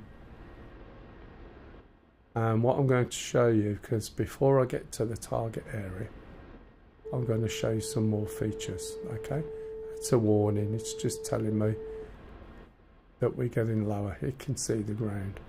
Now, a good way of slowing down is hold the trimmer, pull your nose up, and you can let go of it if you wish. Don't forget to center your stick. See the helicopter slowing down. You can also use turns if you want to. Remember that if you turn one way, you're going to push the blades together. If you turn the other way, then you'll push them apart. So bear that in mind. If it starts shaking, it means you're dropping a little bit too fast and slowing down too much. Right, now we're less than 50, we can see the line there. So I'm going to go into something called an auto hover. And what I'm going to do is use that line to bring my speed down as low as I can. So I'm gently pulling in the opposite direction of that line and letting go of the trimmer. And you can see the speed dropping. Okay, and when it's really low, look 2 or 3, hit the auto hover button and watch what happens. Okay, so auto hover occurs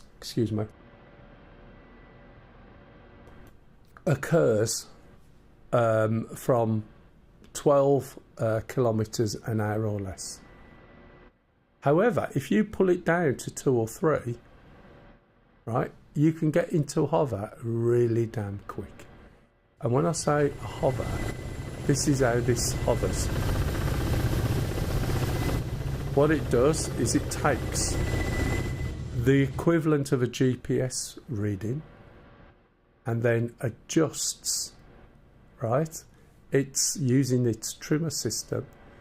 It adjusts the helicopter to keep it in position. If there's wind, which there is, it will compensate for it. If the wind is that strong, it will basically push the helicopter.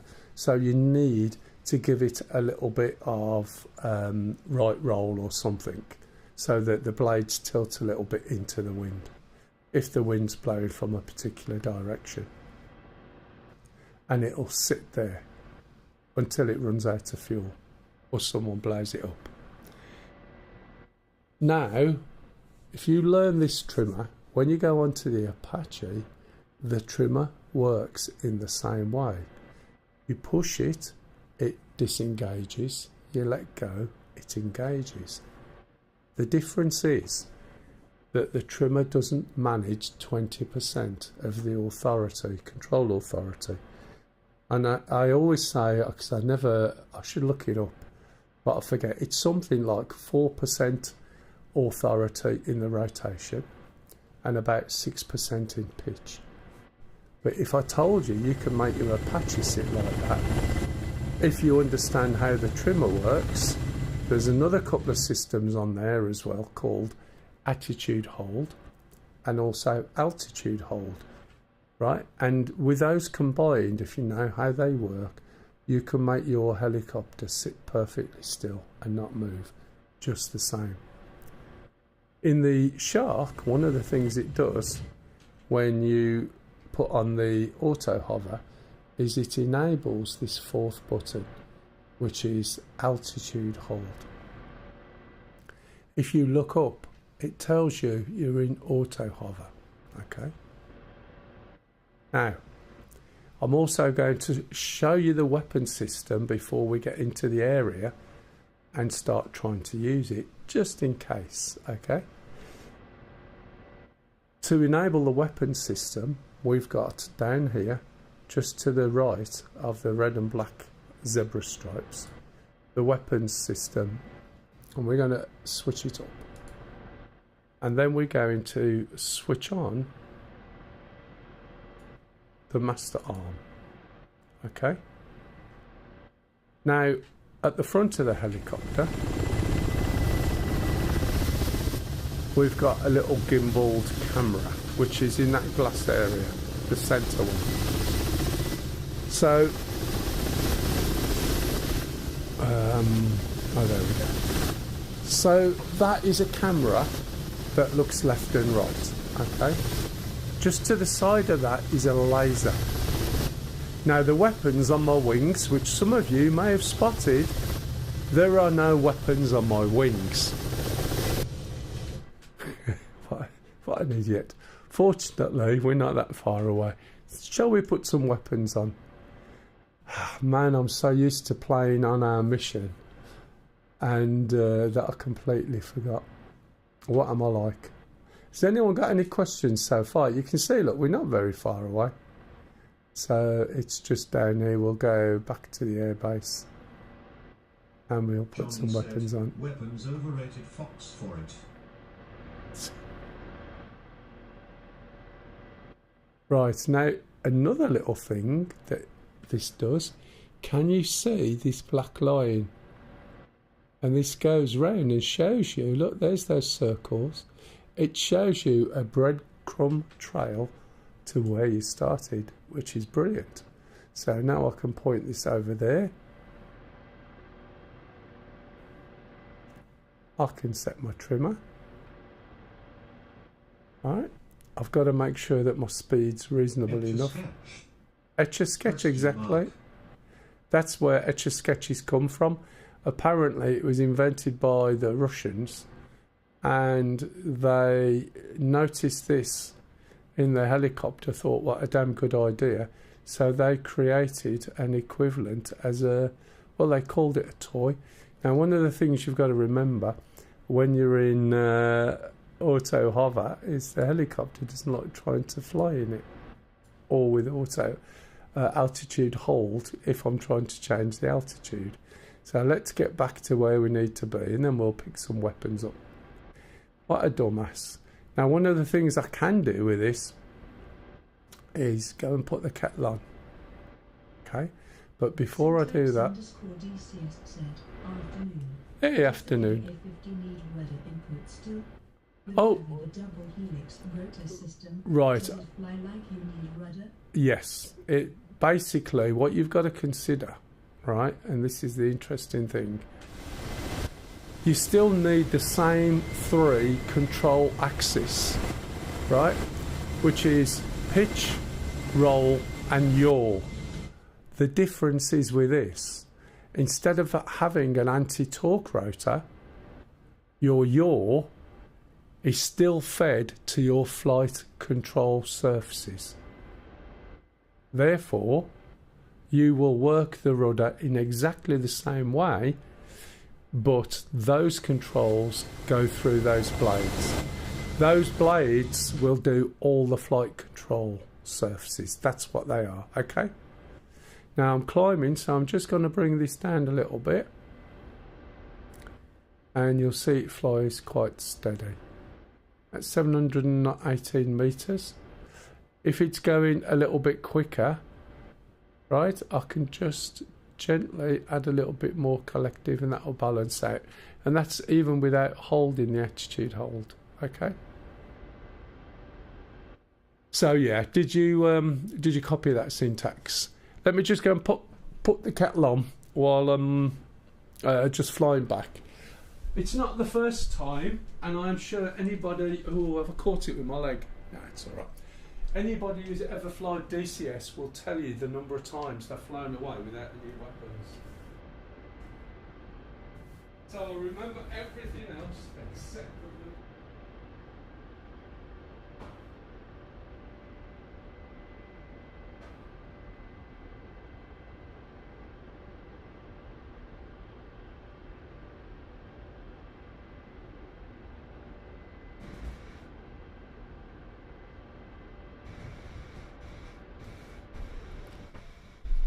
Right, okay, the kettle's on. So we'll soon be back. Here's the runway. So now I'm going to hold the trimmer in, start dropping the collective off, and we'll come in and land. I'm holding my nose up as well. Move the collective, sorry, the cyclic back a bit. See it's speeding up. It's not beeping though because look at the blades, they're fine because I've dropped the collective off. Now I'm going to have to start picking it up again a little bit as we come in. Can't land on the runway because I'm going too fast. Otherwise you can do a runway landing. So I'll just slow down and then we'll land over on the left hand side more or less where we started. And we'll just get some weapons. I didn't use the dynamic template to do this, as you can probably guess. Otherwise I would have put the weapons on. Okay, so we're coming down quite quick. Just lifting the nose up a little bit with the trimmer. It's really going to slow us down.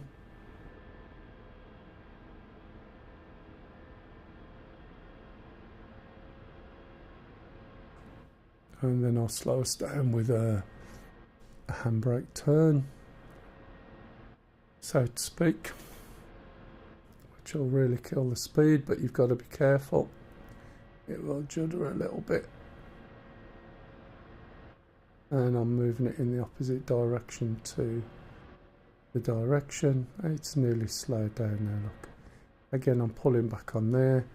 I'm going to drop the undercarriage, if I can see me button. I've done it, you moany woman. Should also pay attention. That's me looking at a keyboard underneath my desk. So my gear's down, 3 green lights, slowed it down. Didn't gob it like I thought I was going to then. And we'll just go over here. And there's nobody else on this server at the moment, so that's fine. We'll just keep pulling that back a little bit too far. So it's slowed down, holding the trimmer in, making adjustments, and you see it can land quite well. Very little speed as you come in. Okay, right, so when you call weapons up, the usual way is is apostrophe. It depends on your keyboard and your country. So I'm going to go for a bog standard default loadout. Remember, this is a Shark 3. So you'll find there's an extra station with, what is it? I forget what they're called. Not manpad weapons, air-to-air missiles.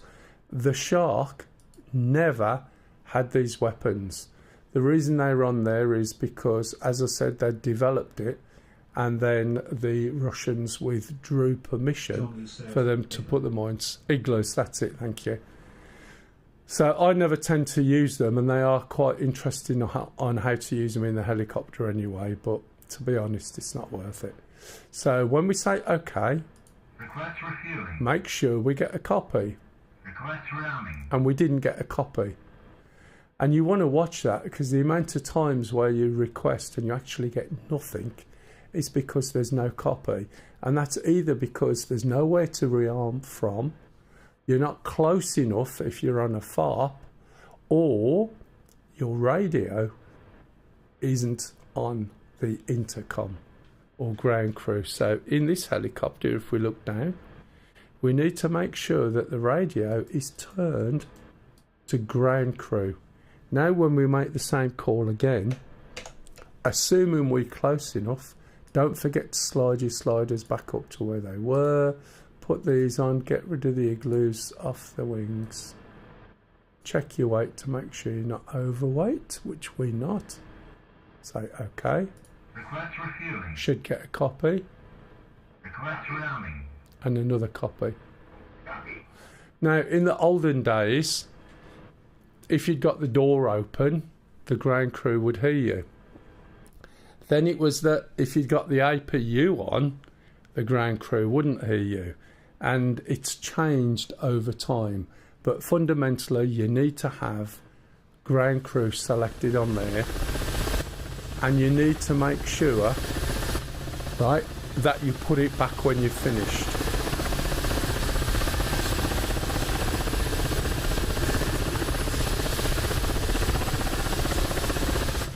Right, I am going to go and make a drink. Right, that'll load up. It's always does a refuel first. I'll be back shortly. And I caught my leg on the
the amount of times I've stepped away and caught my joystick on my leg.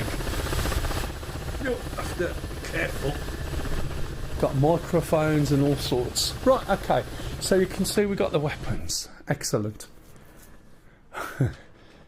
It was a bit of a mistake, but we've all done it. Everyone's forgotten to go out with weapons before. So let's get back to where we were, and we'll start heading up. A little bit heavier now, by the way. And we'll start heading up the green line on our way to the target. There is a point when this sun filter makes it really difficult to see things, as you can see, especially when it's a little bit darker. You need to be able to see things like pylons, cables and stuff, and the sun filter will get in the way, so I will switch it off for now. You can't see the numbers, it's because we're heading into the sun basically, which may cause a problem with what we want to do anyway. As we start going up the lake, I'll show you where we are. We're just coming up here. As we start moving up, there'll be a trigger that starts this convoy. Now, I'm not interested in stopping the convoy, in as much as the fact that I want the convoy to get to where it's going, because it'll give you a good line of targets.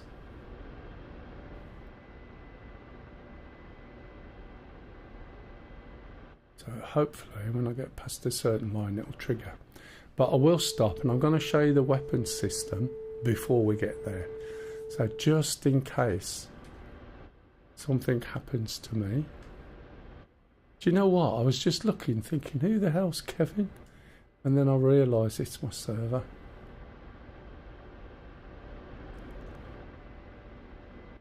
It was Reginald the last time, I think.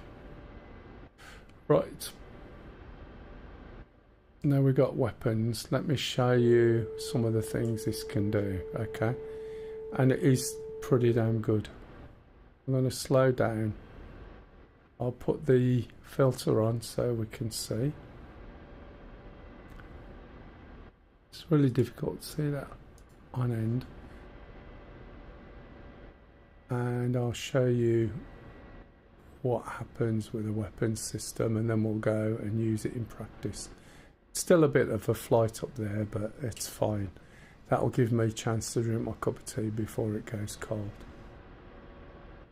So I'm slowing down. I'm pulling the stick back, holding the button, and then I'm going to let go of the button and relax my stick. And then I'm going to come back again, and as last time I'll get it all the way down till as low as I can get it before I engage the auto hover. This is why I find that drift line there extremely useful, because you can just go in the opposite direction to it. Okay, and it slows down really, really easy. So I'm using the trimmer as well because I just trimmed. If I go too far, it'll start going backwards. That's quite good. So again, engage the auto hover. That will automatically switch on the fourth light and the fourth channel. And you can see how quick this will get into its auto hover state. So we don't want this moving and we don't want that moving, okay? So keep an eye. If this slowly goes down or up, it means that your collective needs a slight adjustment. Only slight, because it's a little bit too far out what the trimmer and that can handle, okay? Let's just add a little bit more collective, but not much.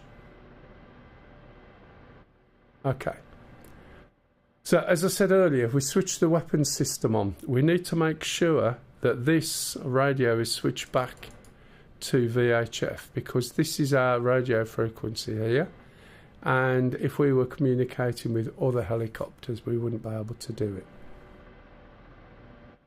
So what we're going to do now is switch master arm on, which is on, and in the first instance, right, we can see number 24 now.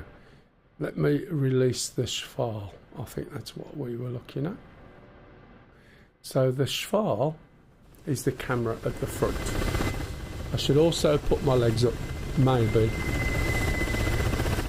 So the camera is at the front and the laser's by the side.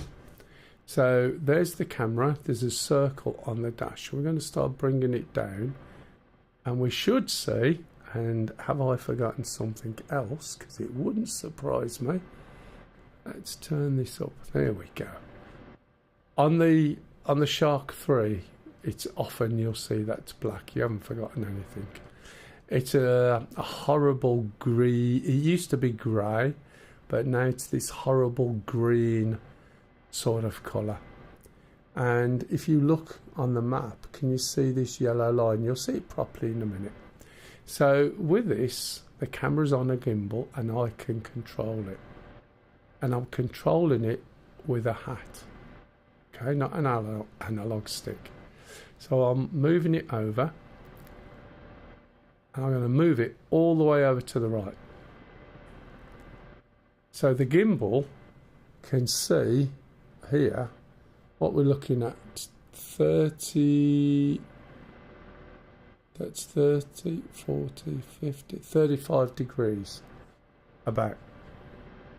When it's at 35 degrees it starts flashing, okay?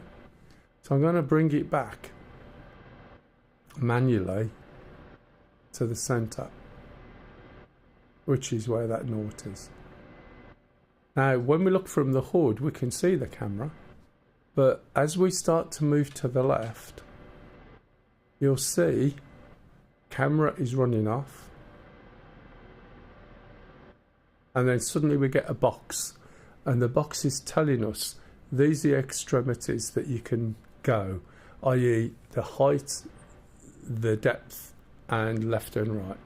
So we'll keep moving it, and in the hood you'll see it start to flash and the circle stop on the line, because it's got to its extents, okay?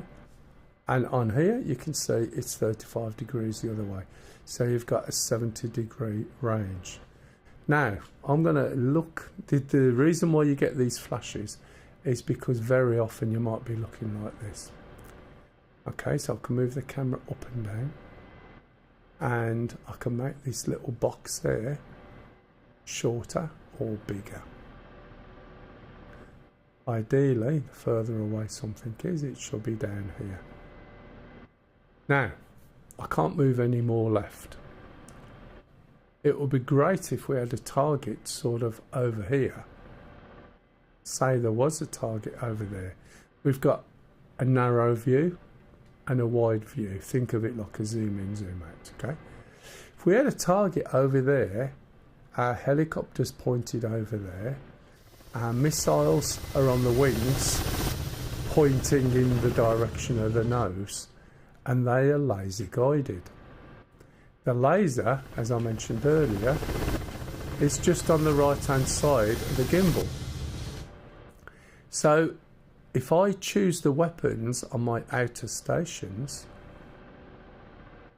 right, you can see they chose them because this green light comes on and it tells me I've got 12. In the hood, it tells me the weapon and how many I've got.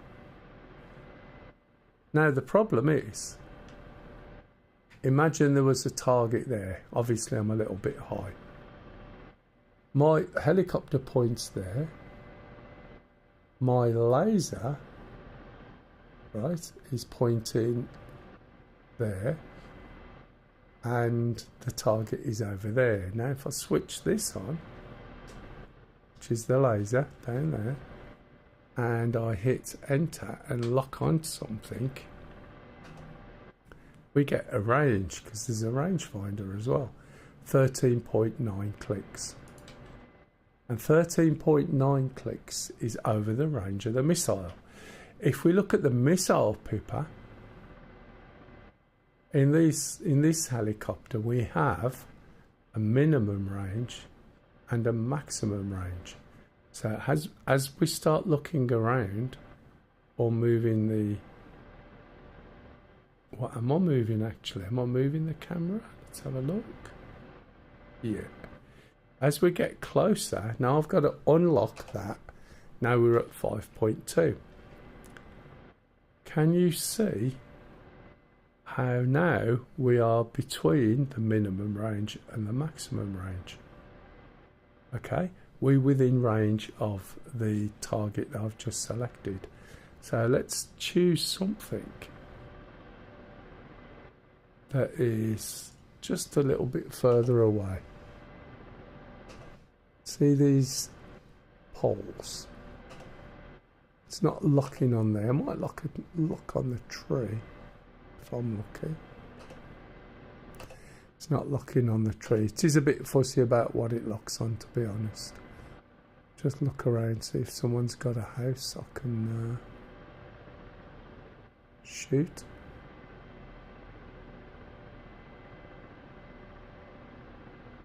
Doesn't look like it, does it? Where's Timmy's house? Oh, is there anything there? Yeah, there is. There's a chimney. Can I lock on that? Yeah, that is a lock. Okay. Now, when you look, you can see straight away that that's too far for the weapon. You can also see that the camera is pointing over to the left, but the laser's not. And if that was a target, right, I wouldn't be able to hit it. So now I've got to move out of all of this auto hover. My helicopter's set up perfect. But they have provided a facility to allow you to be able to look at anything and everything. So what I've just done is reset the camera. And I'm going to enable a feature called auto turn. This time round, instead of the camera rushing off the screen and we get left behind pointing in a different direction, every time we let go of the button, watch the hat, the helicopter turns to face it. Now it's not turning exactly spot on, but it's pretty damn close in the area. Now you've also got to remember, when we're doing this, we've got the wind, and the wind is trying to push you as well. So if I do a really big movement, this sounds wrong, if I do a really big movement with this gimbaled camera and the wind is blowing from my right, when I let go, the wind will catch the helicopter and blow it more than it needs to go. When I'm going the opposite way to the wind, it will be a lot slower and it's turning, like when I was doing the circles earlier. So what we've got to do is move it in small sections, and that way the helicopter can keep up without the wind being a problem. Now, can I see another building in here? Yeah. So let's point at that there. 8.8. Right. So let's select the weapon. And there's a couple of things that happen. There's the weapon pipper. Now at the moment this says TA. Now think of it as target acquired. Okay. Now when I put my weapon over here and I'm like, oh great, I can shoot. I'm holding the button down. You can hear it clicking and nothing happens. And the reason nothing happens is we are over range for the weapon. So looking down at the panel just behind, there is a button or a toggle that says auto and main. If you use it in auto, right, it means that you have to adhere to a set of parameters. Those parameters are, you have to fire the weapon, whatever it is, within its range, within its specified range.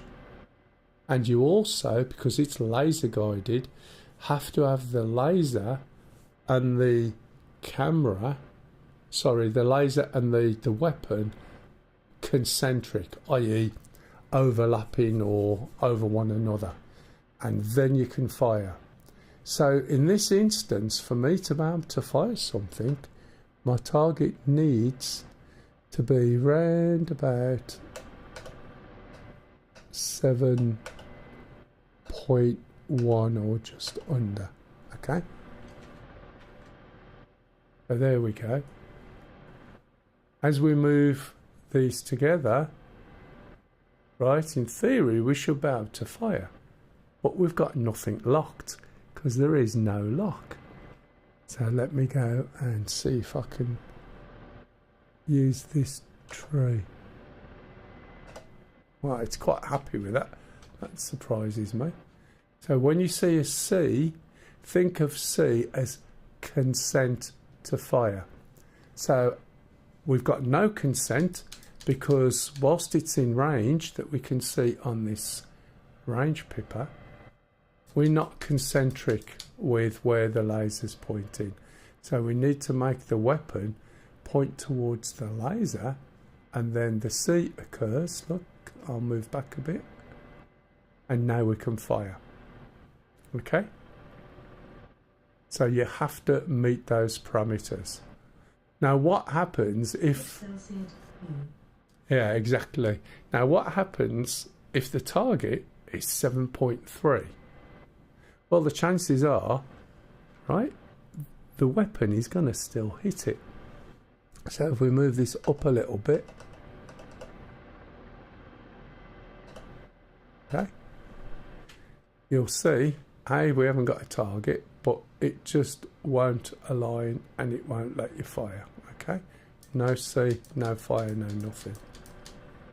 However, if we switch it into manual mode, it's a little bit like, you know what, I don't give a shit. You want to fire it, you can fire it where you want, I don't care. If you point it literally as far away as you can get it, and in the opposite direction to where the laser is, perhaps, I don't care. You can fire it. So you can see here, we've got 15 kilometers, twice the range of the weapon or more, and we're pointing in the wrong direction. The laser's over to our left. Okay? But it allows you to do it. So with auto, the chances of you hitting your target are very, very high. The chances of you hitting this target now are going to be up to you, but the chances are a lot less. Do you see the difference? Now you can actually stretch this range out to about 9.5, maybe 10, if you increase the height of the helicopter. But if you've got SAMs you're going after, that's not what you want to do. So bear that in mind.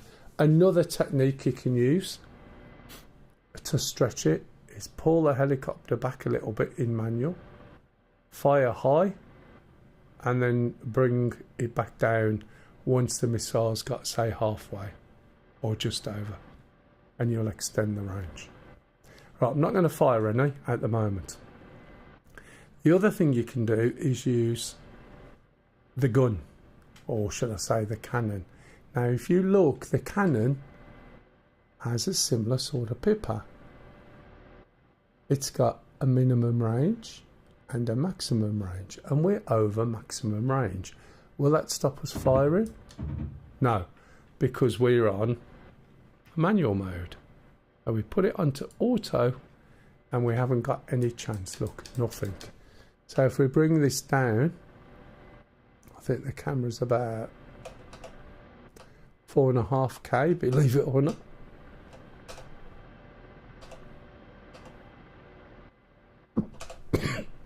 Excuse me.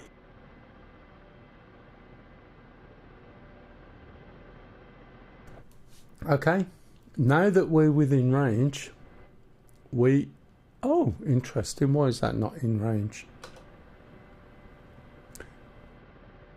That's interesting, because usually, right, oh, there's no target, is there? Won't let you fire, there's no target. So we haven't got a target locked. If we, again, use manual mode, it'll just let us fire. Okay? And we can fire at that target. See, they're firing over there. And we can guide this. Watch the gun. The cannon. It moves out. And when I let go, watch the helicopter. Matches. You see? So when we put the gun away, which is literally lifting this flap or whatever, then it's back to our other weapons.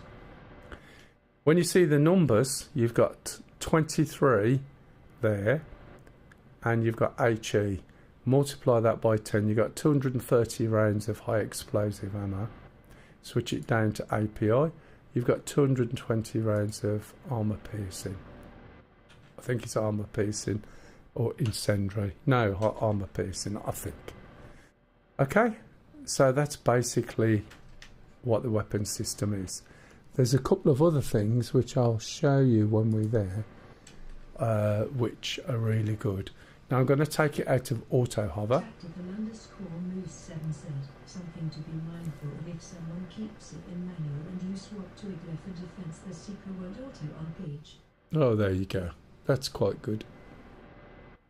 Yeah, manual does sort of basically switch everything onto really, I don't care. It's up to you.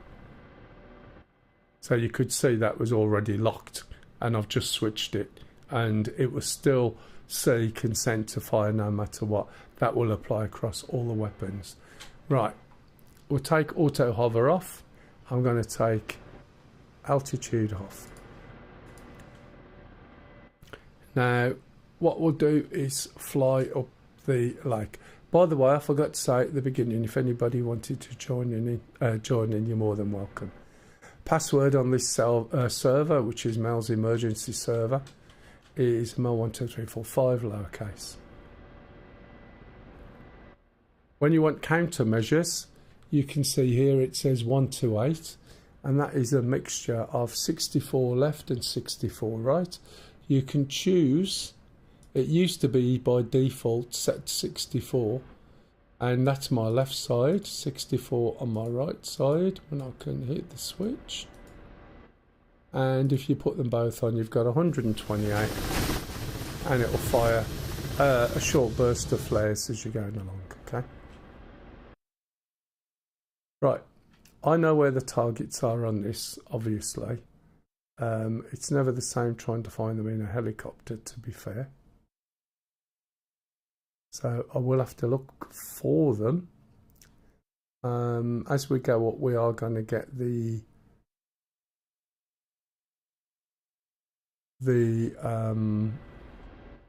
we are going to get a mission trigger go, which should send the convoy up. I can't believe I've already been going for bloody 2.5. This is because I have conversations and I explain everything, and I don't mind taking questions as I go. If I was doing the video for it, then obviously all that will be chopped down, but to actually get to understand some of these things, there's still quite a lot to explain, really. It's stuff I've learned over the years and done wrong, and as you can see, I still make mistakes, as does everybody, to be fair. Weapons is just a common one. You turn up to a target and you realise you got no weapons, and everybody just takes the piss out of you, especially when we're on the main server.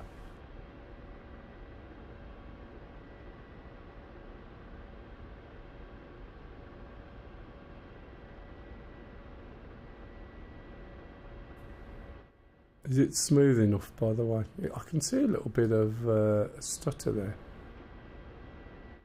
I am also running another server on another box. Oh, it's alright. Should all look alright in Twitch. I'm not sure on YouTube. Is it smooth enough?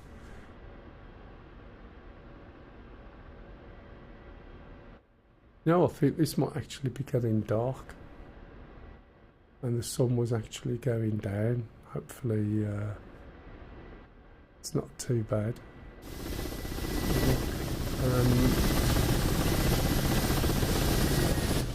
Oh, I've hit a button somewhere.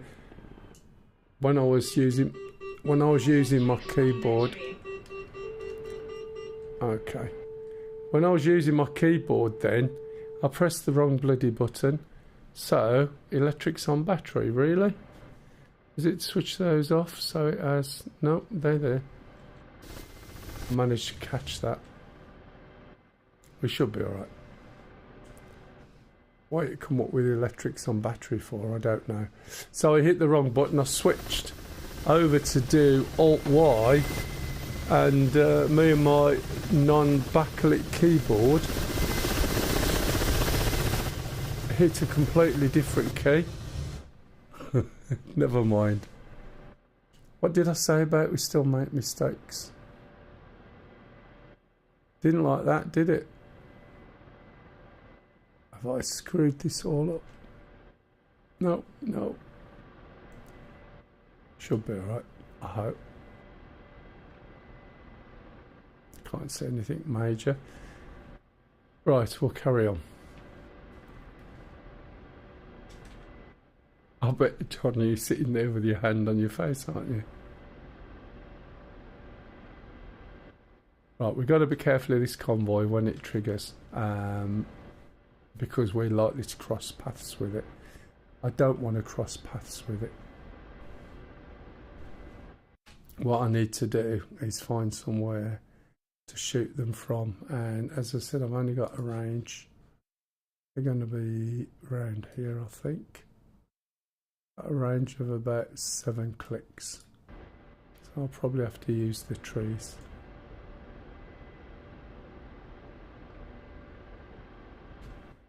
This is another thing, by the way.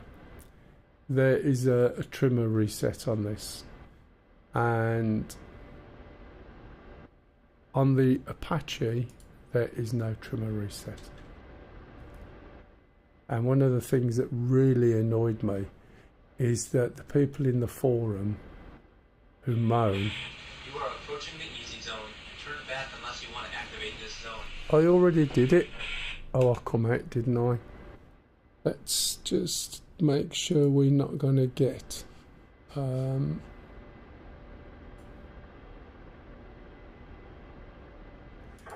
That's why it didn't trigger. Okay. It's because I came out and I'd forgotten I'd already started the mission before. So it's generating the mission. Attention all aircraft. There are reports of an enemy convoy exiting the town located on the northeast Right, coast. you'll see red They smoke are headed up there. northbound on the highway to their outpost on the northern outskirts of Ust-Labinsk. Take out the convoy first, and then lay waste to the outpost. Okay. So sometimes we'll take out the convoy, but usually for weapons practice and that, it's better to leave it because you'll have a whole convoy all lined up with lots of targets.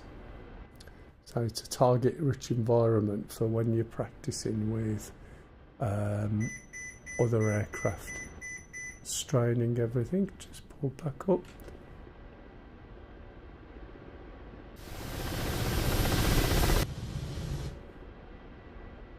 So I'll switch my laser off.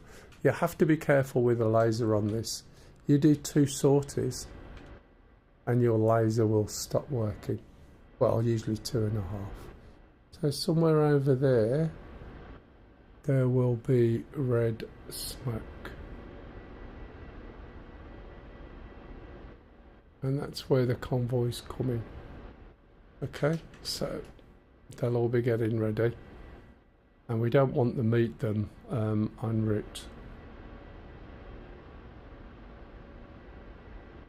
So I'll back away a little bit, as I was doing before. This is where they are, I think. Yeah.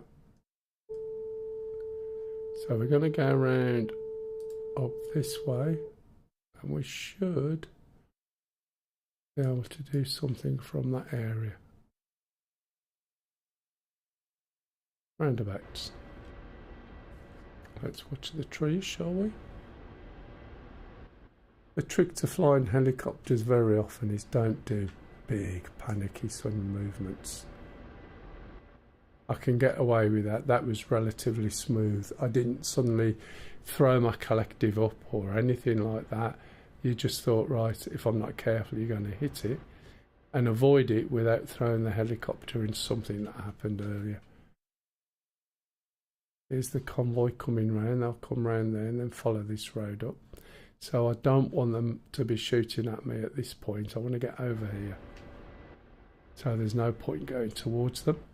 And that way round we can go through the weapons, and we'll also do about weapons being passed between helicopters and how you can set a weapon on a target on your Abris and then move and then still get back to that target. It's a really good feature, to be honest. It is incredibly good. You don't realise how advanced these things were. It all seems sensible stuff, but it was pretty damn good when it was thought up. So I'm going over towards this town so I can use these buildings.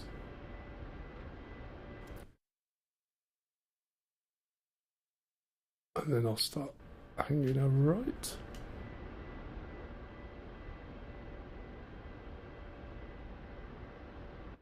The tanks, some of those have got like man-guided weapons on the top. And when you're hovering, like I was showing you earlier, the problem is that you are a brilliant target for such things. So you really have to be careful. Right, that's probably far enough. Let's go around.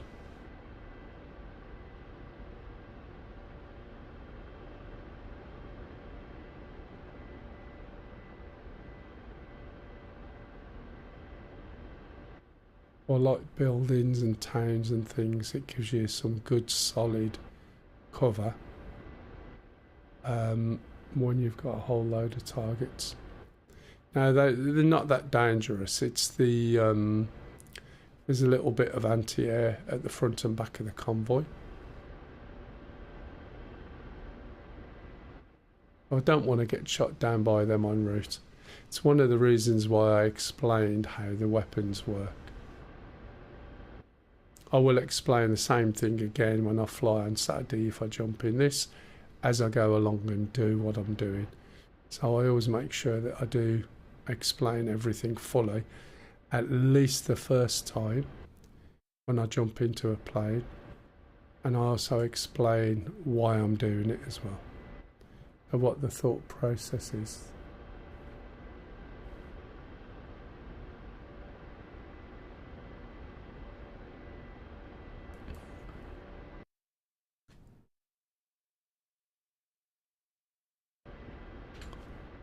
So that convoy's still on the way.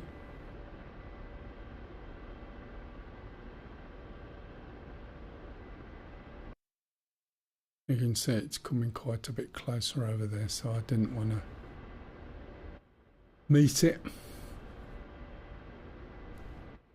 Once you've started, I mean, if you do use this mission, then you want to have a go at the convoy. Once you've got used to shooting static targets and how that works. It's like everything else, you can't really just jump in straight at the deep end. It's how you end up getting shot down, just by rushing it and not taking your time.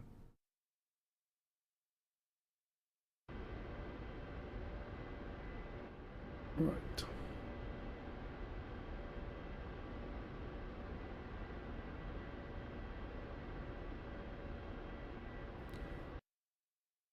Force 7 hasn't come out, has it, Johnny? It's supposed to come out about 4 o'clock your time, isn't it? Or 4 o'clock, is it East Coast or West Coast? I always get mixed up. Which is about 10 o'clock our time only. I think Lisa was telling me Platty said Force 7's out. I don't think it is.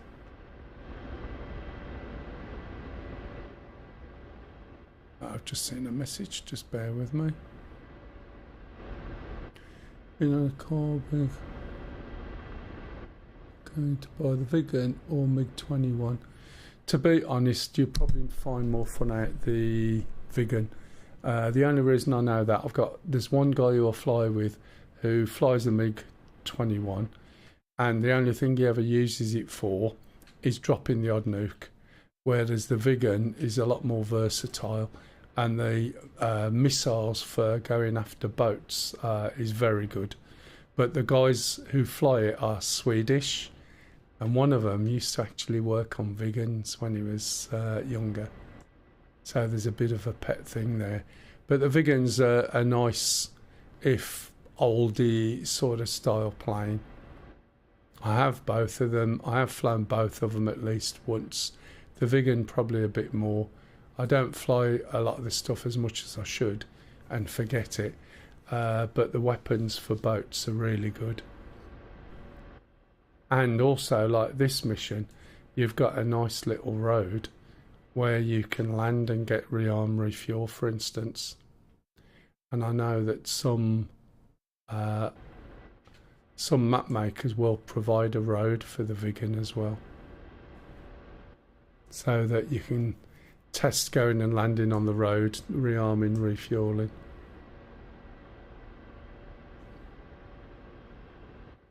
It'll also be a bit of a different type plane as well, I think. But that's what I'd go for.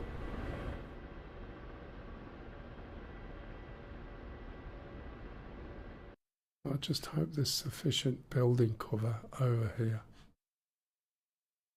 Yeah, it looks like it. There's a bit.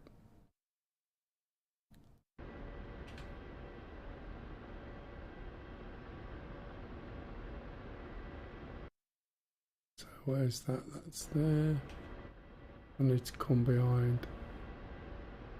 Let's have a look. Let's pull this out a little bit. What am I doing?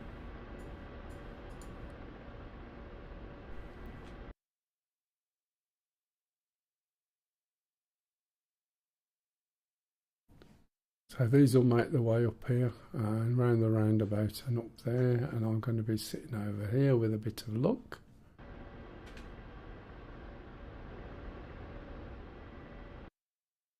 And hopefully they don't see me.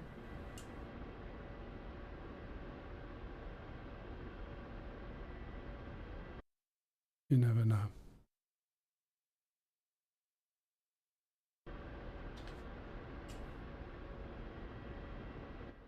I'm going to start slowing down already.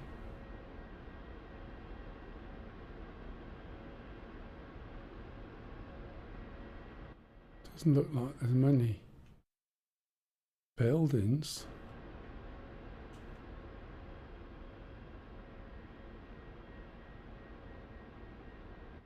Probably just a little wooded area or something. Or is that it there?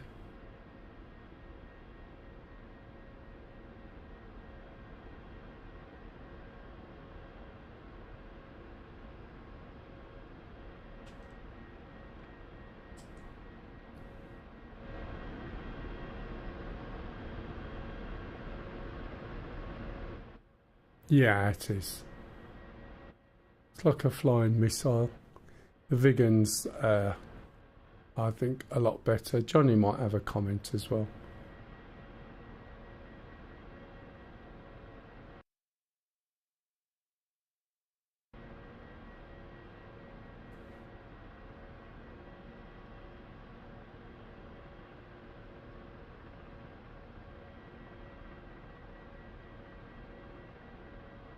Not sure how exposed I am to it. I think a little bit too much.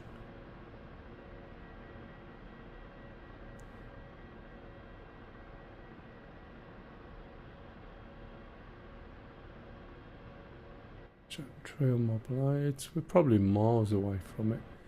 If you're in VR, you can really tell the difference when you're on a flat screen. Something that looks quite tight is actually a little bit bigger than you think.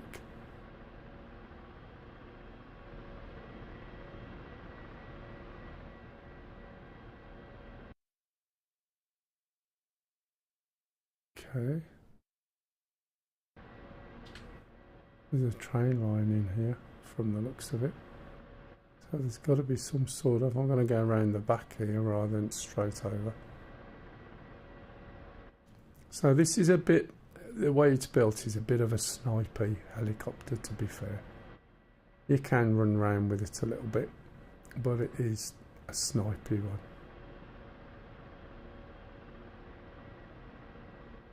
You can see I'm moving around slightly sideways so I can come round. I want to see what's the other side of these trees without necessarily going over them.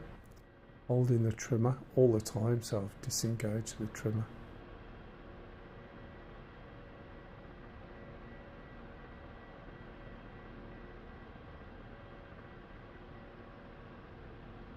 Can't see any buildings so far. Yeah, don't tell me this might have just been a forest or an outcrop of trees.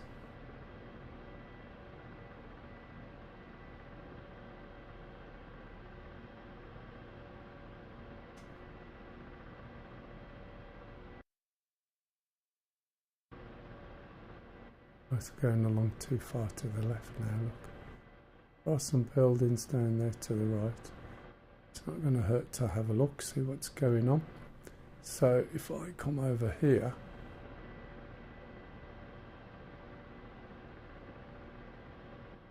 and stop, we can go and have a little look in the target area and see what there is. If I can see it, that is, of course. Going backwards a little bit.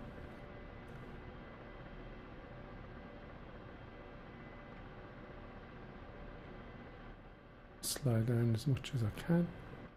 I don't want any drift on it.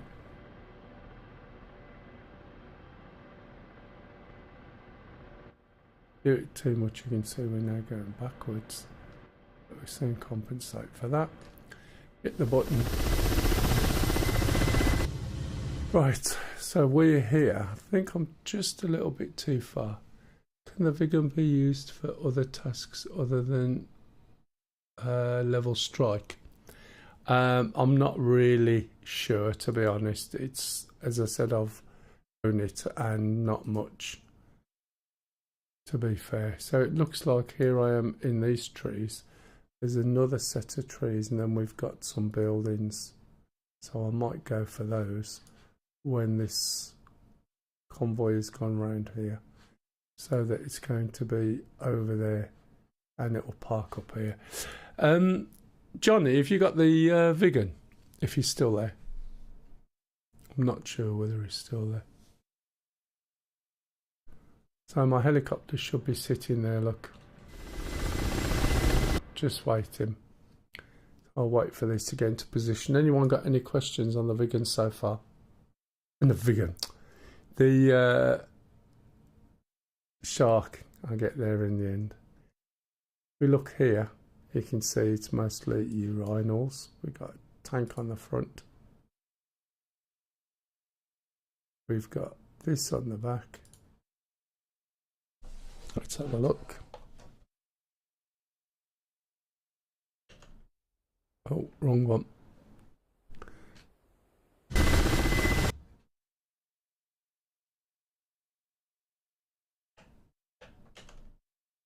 Oh no. Why is that not going in? It's alright, I've got this really weird keyboard.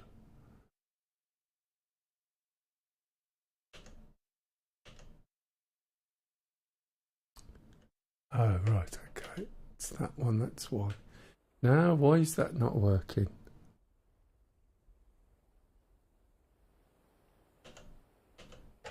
Christ knows. One of those days today.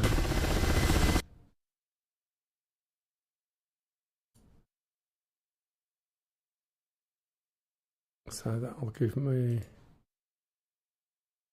It's about the range I want to be. So it does make sense to go down this gap here through these trees and then use this line of buildings. That will give me a good line, I think. It's a little bit over, can always push forward.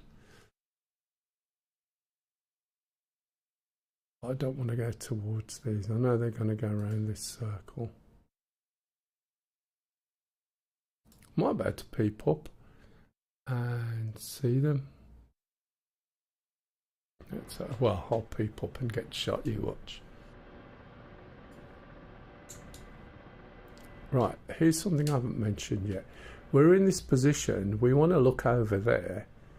What am I going to do to be able to look over there? Just underneath the collective, there's a collective brake. Can you see that? It's like a bicycle brake. If I hold that, I can now adjust the collective up and increase my height and still maintain my auto hover. So can you see me going up slowly?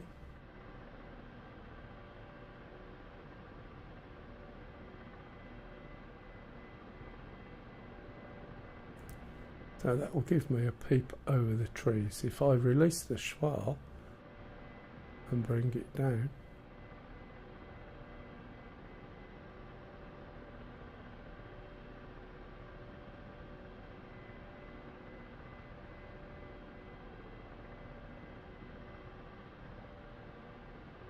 hopefully I don't come up too high and the vehicles aren't as close as they might be. Let's see if we can see over there, that is. We might not have line of sight.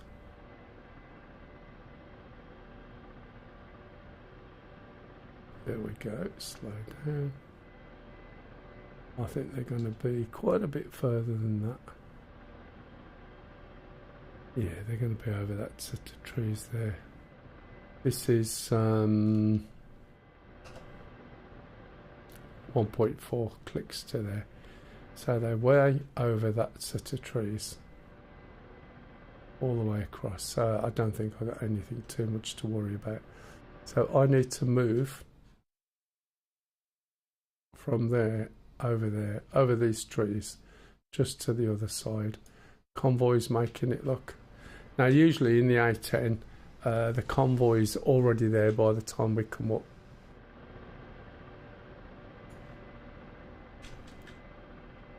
So let's take that off. Let's go over here.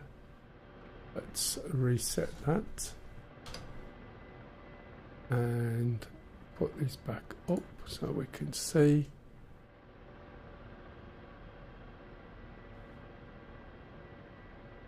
And you can see a couple of buildings over there.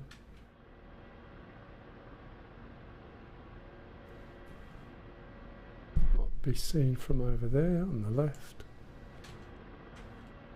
But you're trying to keep nice and low.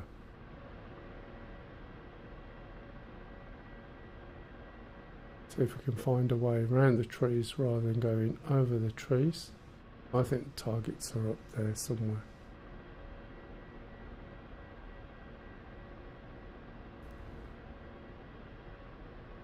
Let's slow down a little bit.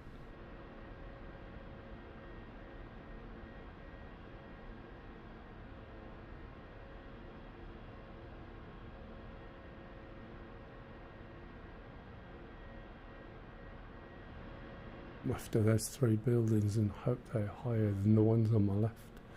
Might have just been three houses, which is not great.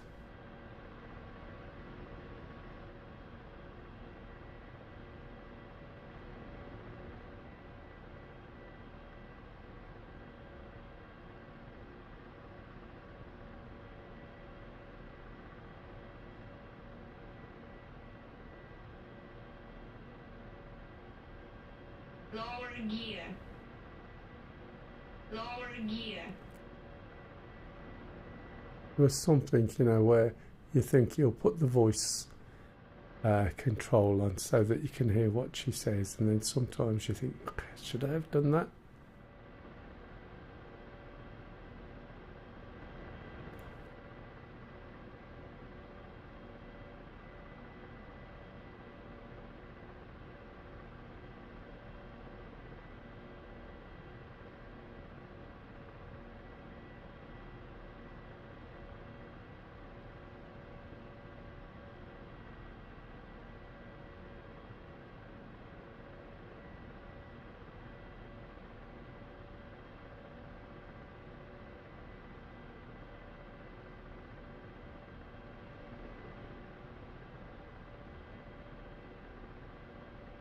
Lower gear. Lower gear.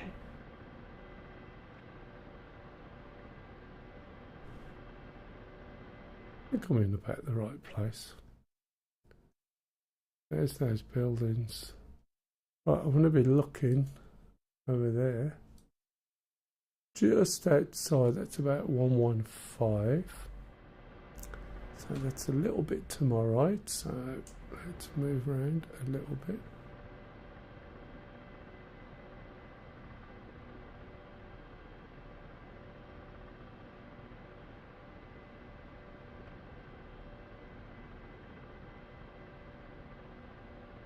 Let's pop this down. Okay, let's pop the Ibris on. Let's put auto turn on. Make sure weapons are selected. And let's lift up and see what we can see.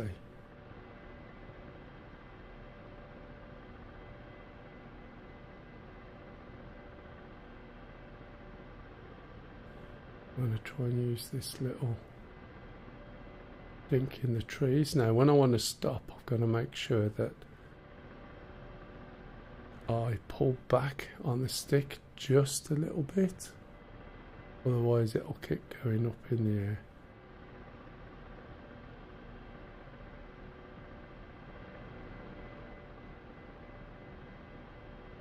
Right. Excuse me.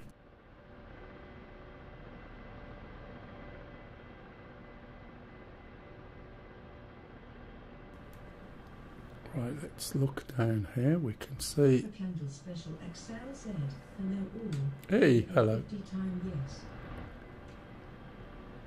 How you getting on with your Huey?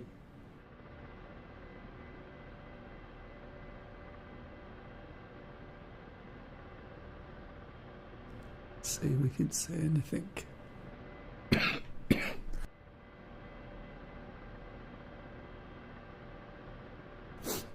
I had a couple of false starts at the beginning today, but other than that,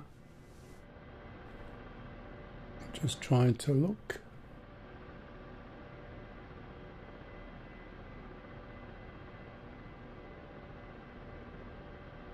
A lot better. I don't crash as much anymore. Excellent. Just have to keep the stick in position instead of janking it backwards and forwards. Haha. Yeah, that is the main thing, isn't it, really? It's about trying to get that touch.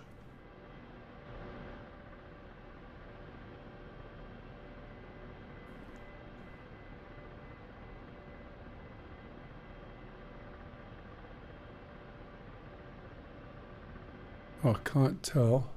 Don't think it's this area. Let me just check. Put my... Oh, it could be. That could be the road that they come up. Unless they've already gone up it.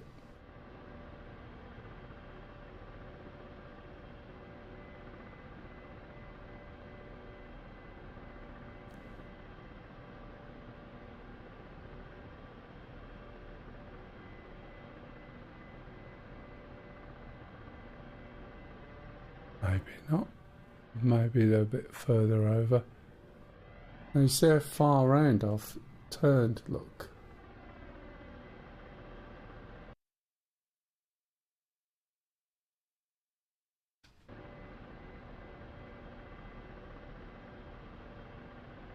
I'm way too far out. I think it's down to the right of there. I just might have too much tree cover.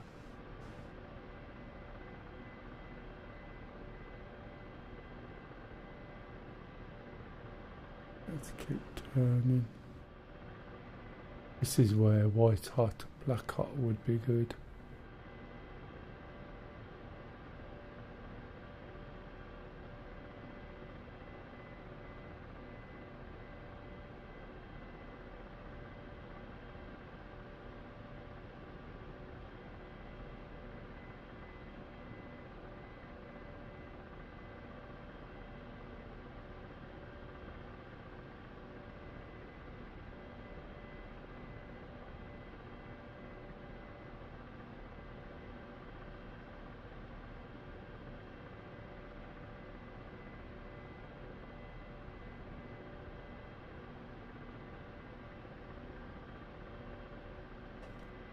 $24. Jeez.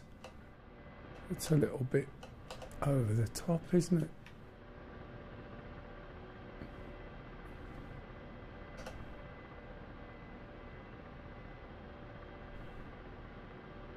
See if they've got there yet. There they are, at that circle.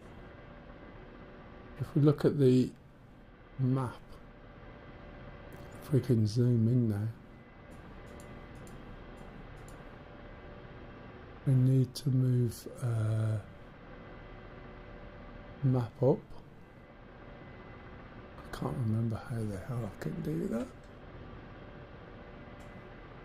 But we need to be higher up there, I think.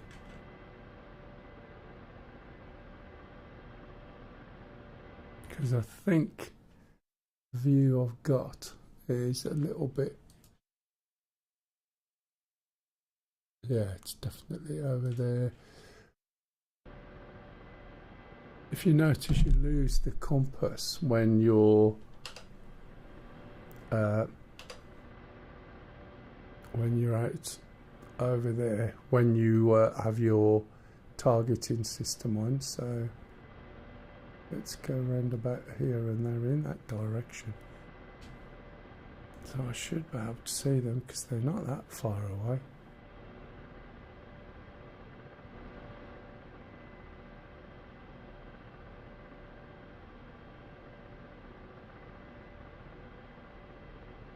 Also, I haven't got my auto turn on.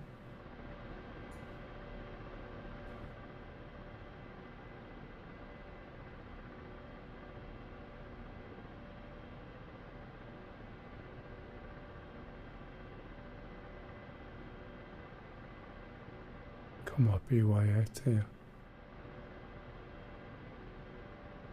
We might need to move closer. They are, I know they're just before a building. It's right, quite easy to find them from the air, but from here it's a little bit more difficult. So we can see that town there, we can see these buildings over there. I think I'm looking on the edges of this.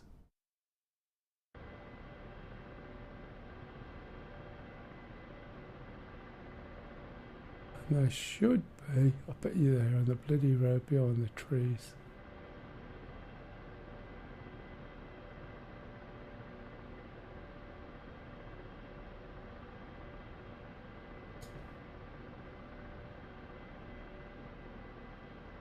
Or this one. No, I can't see them at all, can I?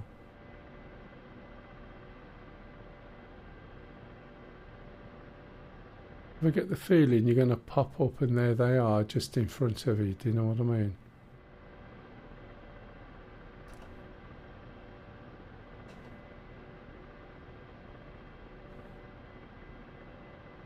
Right, I'll have to reposition.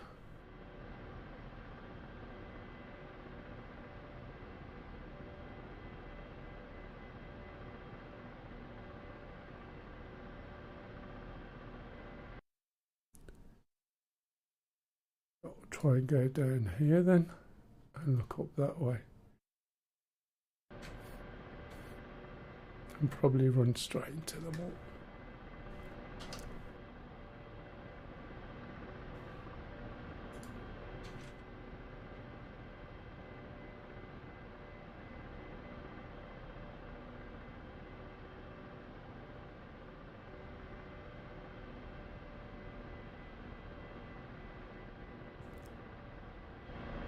Can't even see the town that they're supposed to be going towards.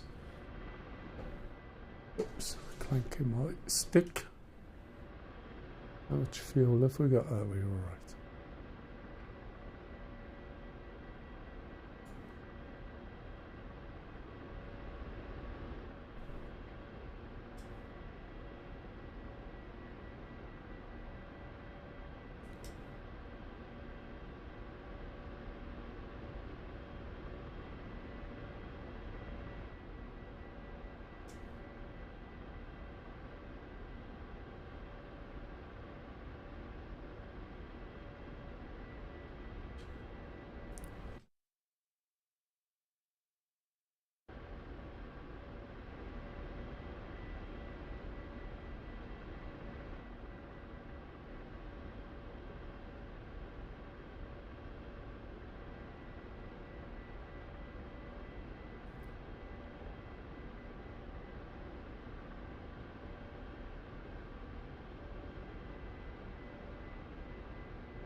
I think they might be in front of that building there. Stretching down the road.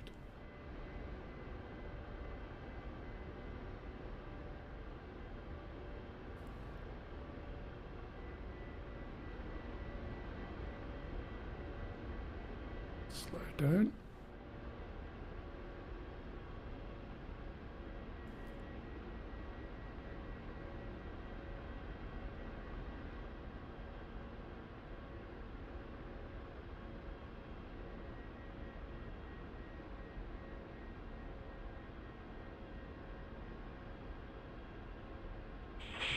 Our resistance fighters in the area were able to set up a smoke marker on the last vehicle in the convoy. They're activating the smoke marker now.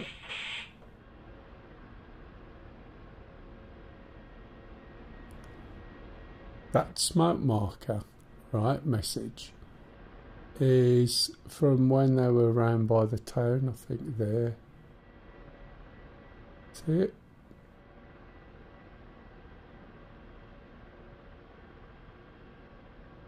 So I think it might still be there actually.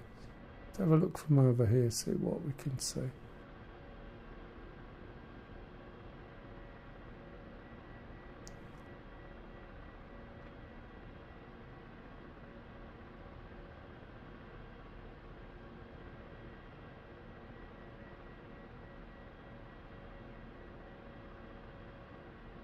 Up 2000. Hey, pup. Watch out for the squirrels now.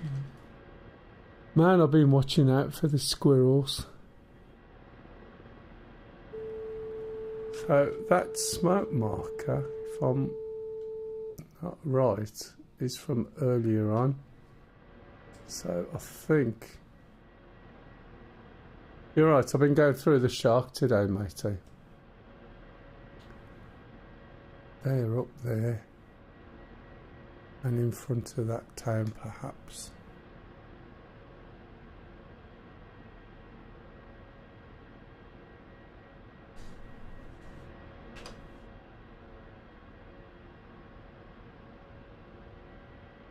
Yes, all good. Just had dinner. Yeah, I was going to say I didn't realise it was that late. You know, I made a cup of tea earlier and I actually stopped and made a cup of tea. And of course, a cup of tea is sitting next to me.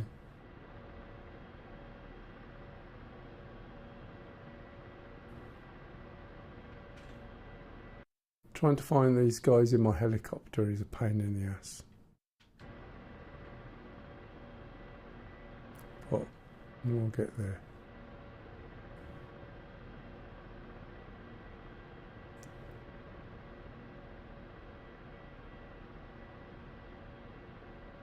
I've only got another couple of bits to do.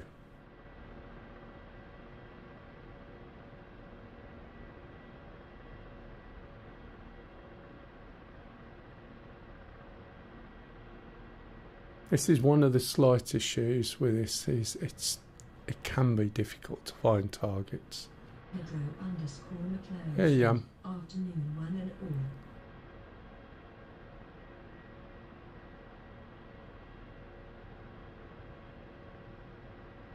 It's quite good the other couple of days in Up 2000. Lower gear.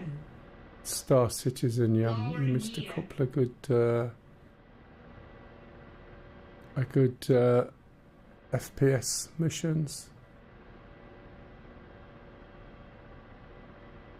Pedro_McLeod said, my man. I will make sure I'm around this weekend. 4.7's out today later on, so you'll need to upgrade.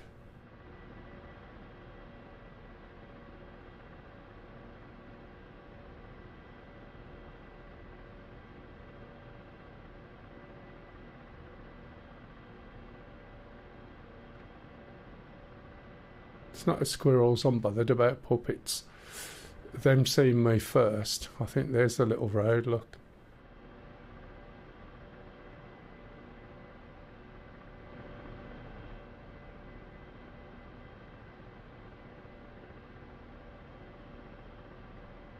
Right, let's have a little look. We've still got a little bit of pushing off to that side, so I'm just going to help the auto hover out a little bit so it doesn't push me into these trees.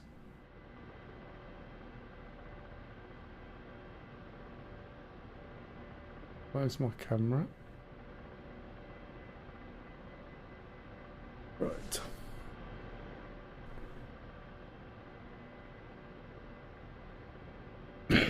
Excuse me.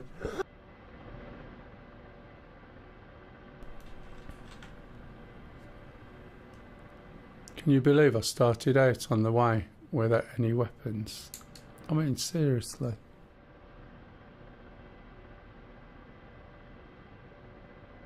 I think we might still be drifting a little bit. Yep.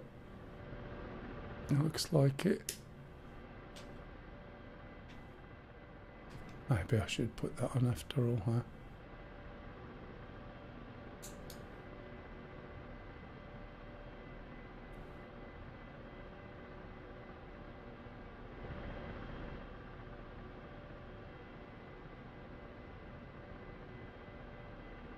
You can see that that's that road there.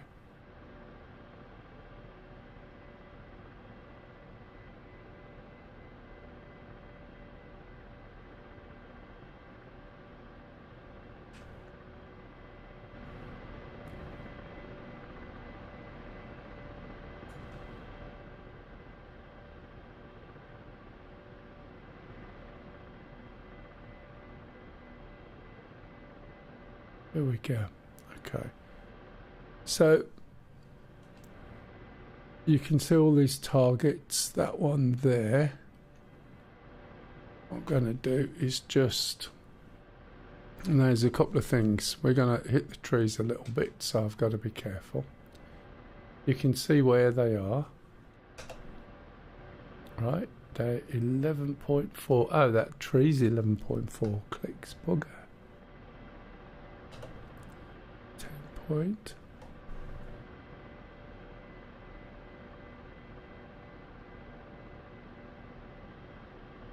Right, so I'm going to have to move a little bit. Now that target I picked from there, which is the one with a gun on, if you can see it, out there.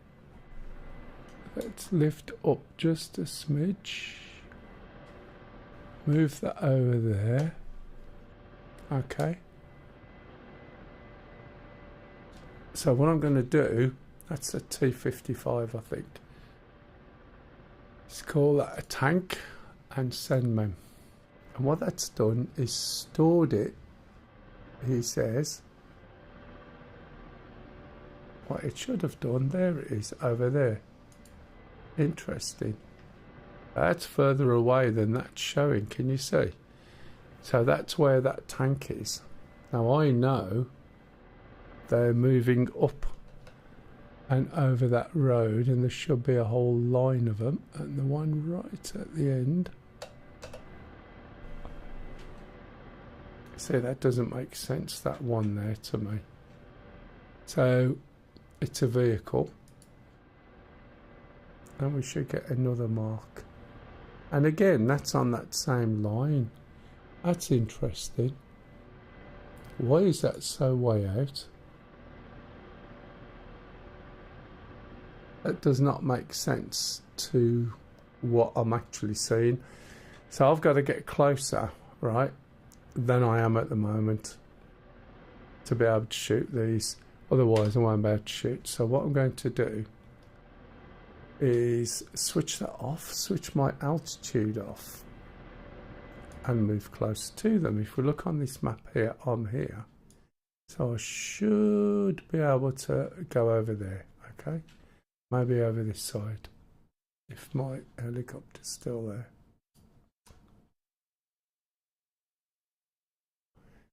But if we draw a line to there, I need to go back 3.5 miles at, what was the angle again? 84 degrees. So let's pop this up so we can see, or on. We need to go over to the right slightly, 84 degrees, and we should get a better look. Probably end up dead though, but hey ho.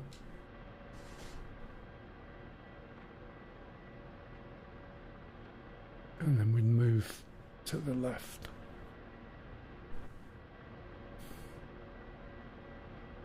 It's a little bit further than I wanted, but it'll do.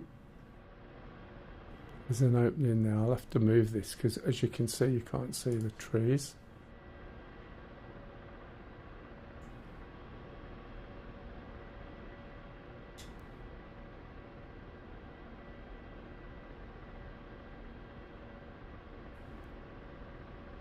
But I need to get closer.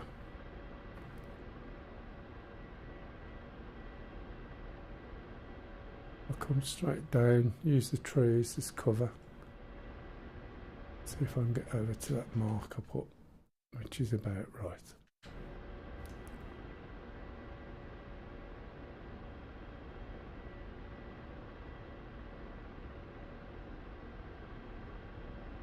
Bearing in mind this is me knowing where they are and we can see them on the map. a bit easier in the A10, I must admit.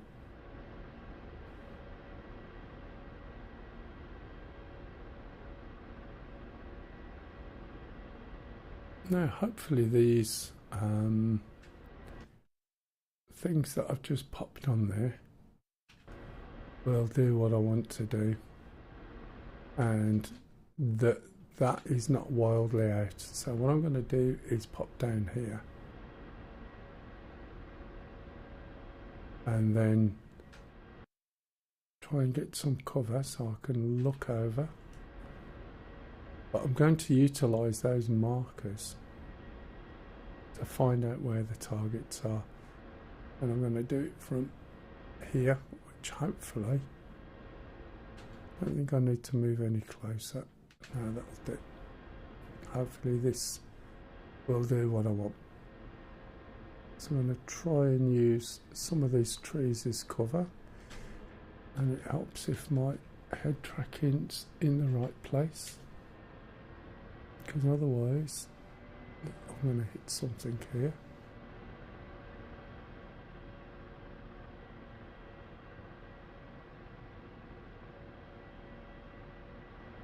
Move over this side, just give me some tree cover.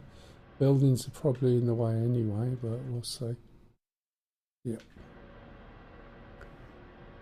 Right, so imagine... Lower gear. Oh, you and your bloody lower gear. Lower gear. Imagine that basically now we've got those two targets set up. And I'm going to sit down here. Not quite sure where they are. Got a rough idea. What I'm going to do when this settles down is select the targets. So there's one. Again, it's flashing. Okay. I'm going to put auto turn on and my laser's on, right? And I'm going to switch on DL ingress. And now watch what happens when I release the Schwal. So the camera has gone shooting round and the helicopter has turned round to match where the target was. Even though I did it over there, I'm now in a new position, but this is giving me an idea of where that target is. So I'm going to move it up a straight line. I'm going to switch on my missiles and I'm going to slowly increase my height.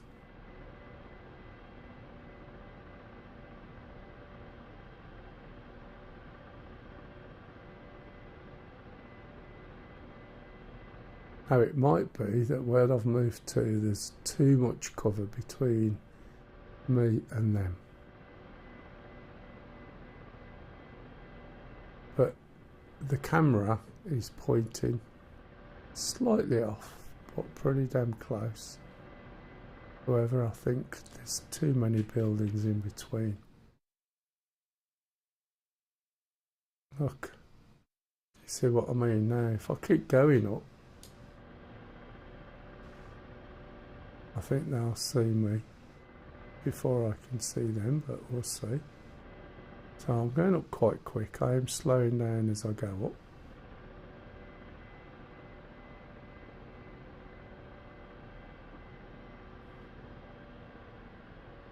Just hope they're not tucked under there. I don't think they are.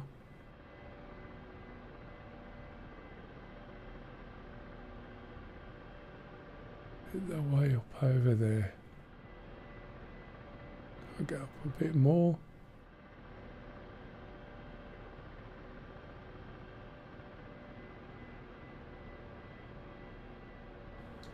Definitely think that's the road. There's the base.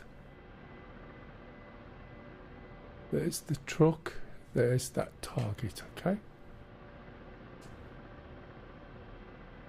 So, if I hit my button now, it's locked. We're only 5 kilometers away.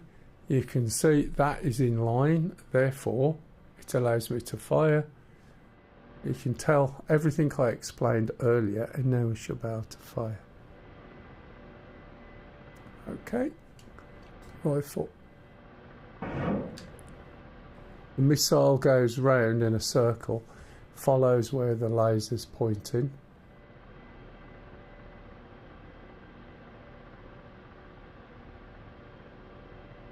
There was also a bit of damage from a few other things. So those are the trucks right at the top with a tank. I've got to watch the tank. Now if you see them moving, right, there's another thing you've got here, moving ground target. So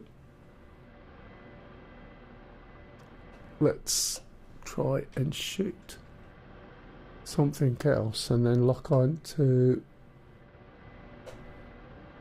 the target next.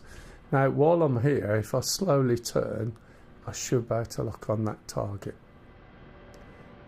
and I should see a C. Now it depends, you see how far out they are, so I'll go a little bit more, and if I'm really slow, rifle. Even though I'm saying rifle to no one, it's a good habit to be in.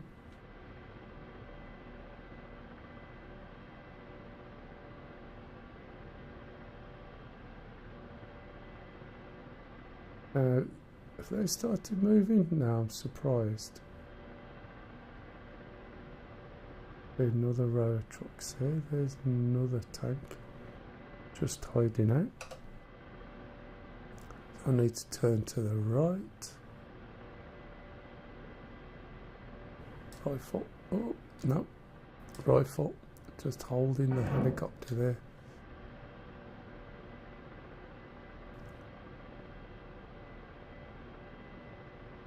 If I could get a little bit closer, I could shoot the trucks with a gun. So, did he get the tank at the back? Oh no, that's not a tank. That's I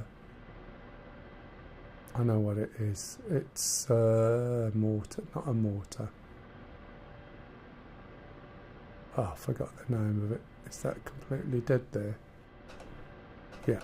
You noticed it won't let me lock on something that's dead. More trucks. Maybe a vehicle back here. Difficult to tell. Looks like it, look. Need to turn. Wait for the C. Rifle. Now the way these targets have been mapped on there, that just looks a little bit out to me. I can't see them on the road, so if I was to send a target to somebody else, I'd say, right, number 2, let's get this off. Number 2, I'm going to send you a target. I would press this a couple of times to select the target, which is flashing, and then press send. And that information and the location will go to number 2, which sometimes is PUP.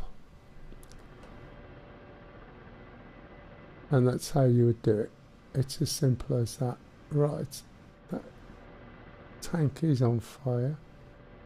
That tank there isn't on fire by the looks of it. But this is why this is such a good first mission rifle, because it allows you to test your weapons out. If you get too close, they will shoot you.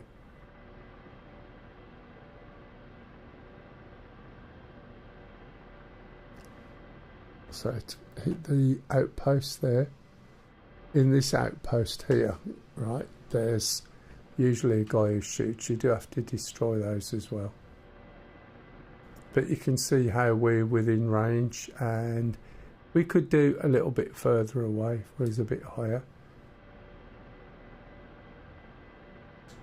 Come on, why is that not going? Because it's not got a C on it. Why hasn't it got a C on it? Because I let my legs move. Rifle. Oh no. Come on, a bit more. Can't see. There it is. Rifle.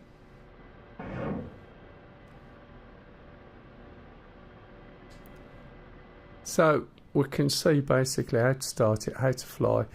We actually managed how to set the, excuse me, how to set the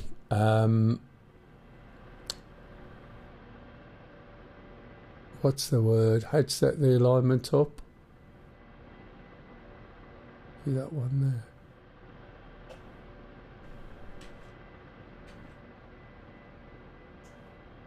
there? $15, really?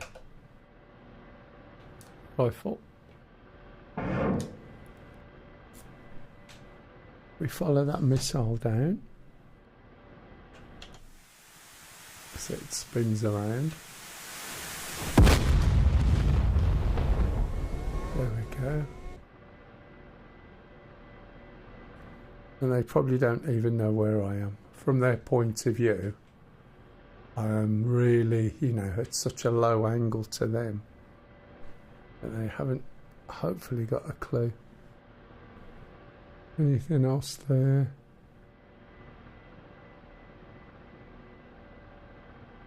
There may be another vehicle there that will shoot me.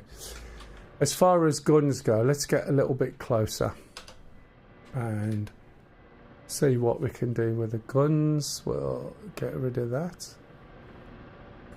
We can take those targets off there, by the way, easy enough. Gonna get rid of that and that, switch the laser off, and let's get closer. Minimum fuel. Yes, I know.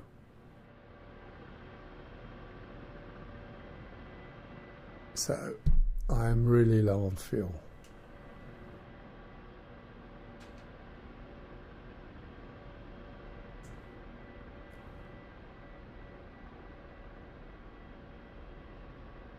I can see the smoke over there. So we'll try and use this time, but don't be surprised if I get shot down. We've got some fuel. We can use the guns like forward facing and just fire, and they'll go where the pipper is, okay? Or as I showed you earlier, we can use the guns when with the rest of the guidance system. So I might just get shot to shit when I come over here, but we'll see.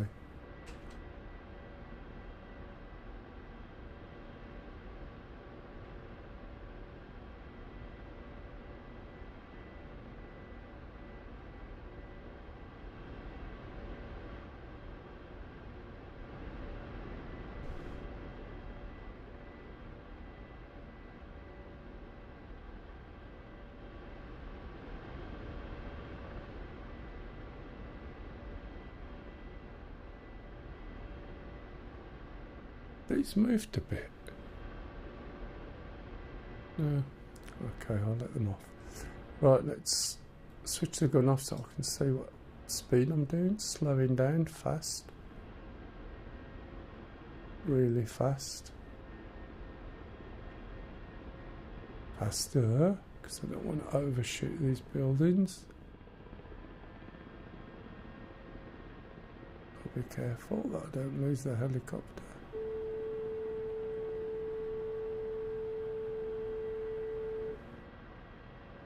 Use these low-level buildings, see if that works.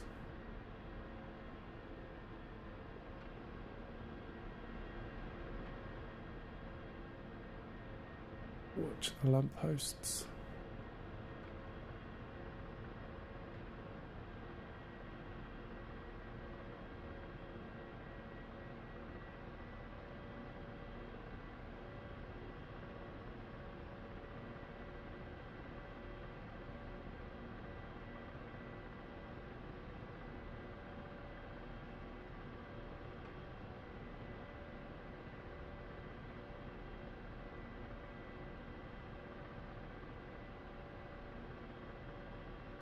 Right, oh, it's going to be quicker than I expected there, but never mind. See what range we've got on them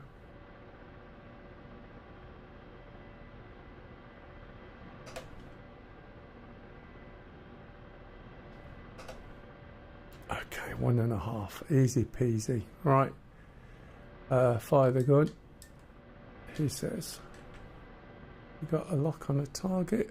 You got the gun selected. Yeah. 2000 said, well, and jumping off. Yeah, right, matey. Some stuff before bedtime. Yeah, no worries, mate. Oh, look. He's looking for me, isn't it? I catch you Friday. Alright, matey. Change weapon. Rifle. See you, pup. There we go, Gary.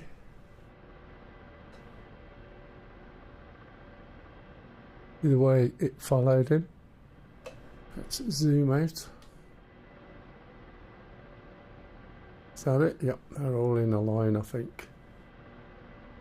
So now they're all going to be like sitting ducks, really, to be fair. Something there that we can shoot with the guns. You don't need much of a burst either.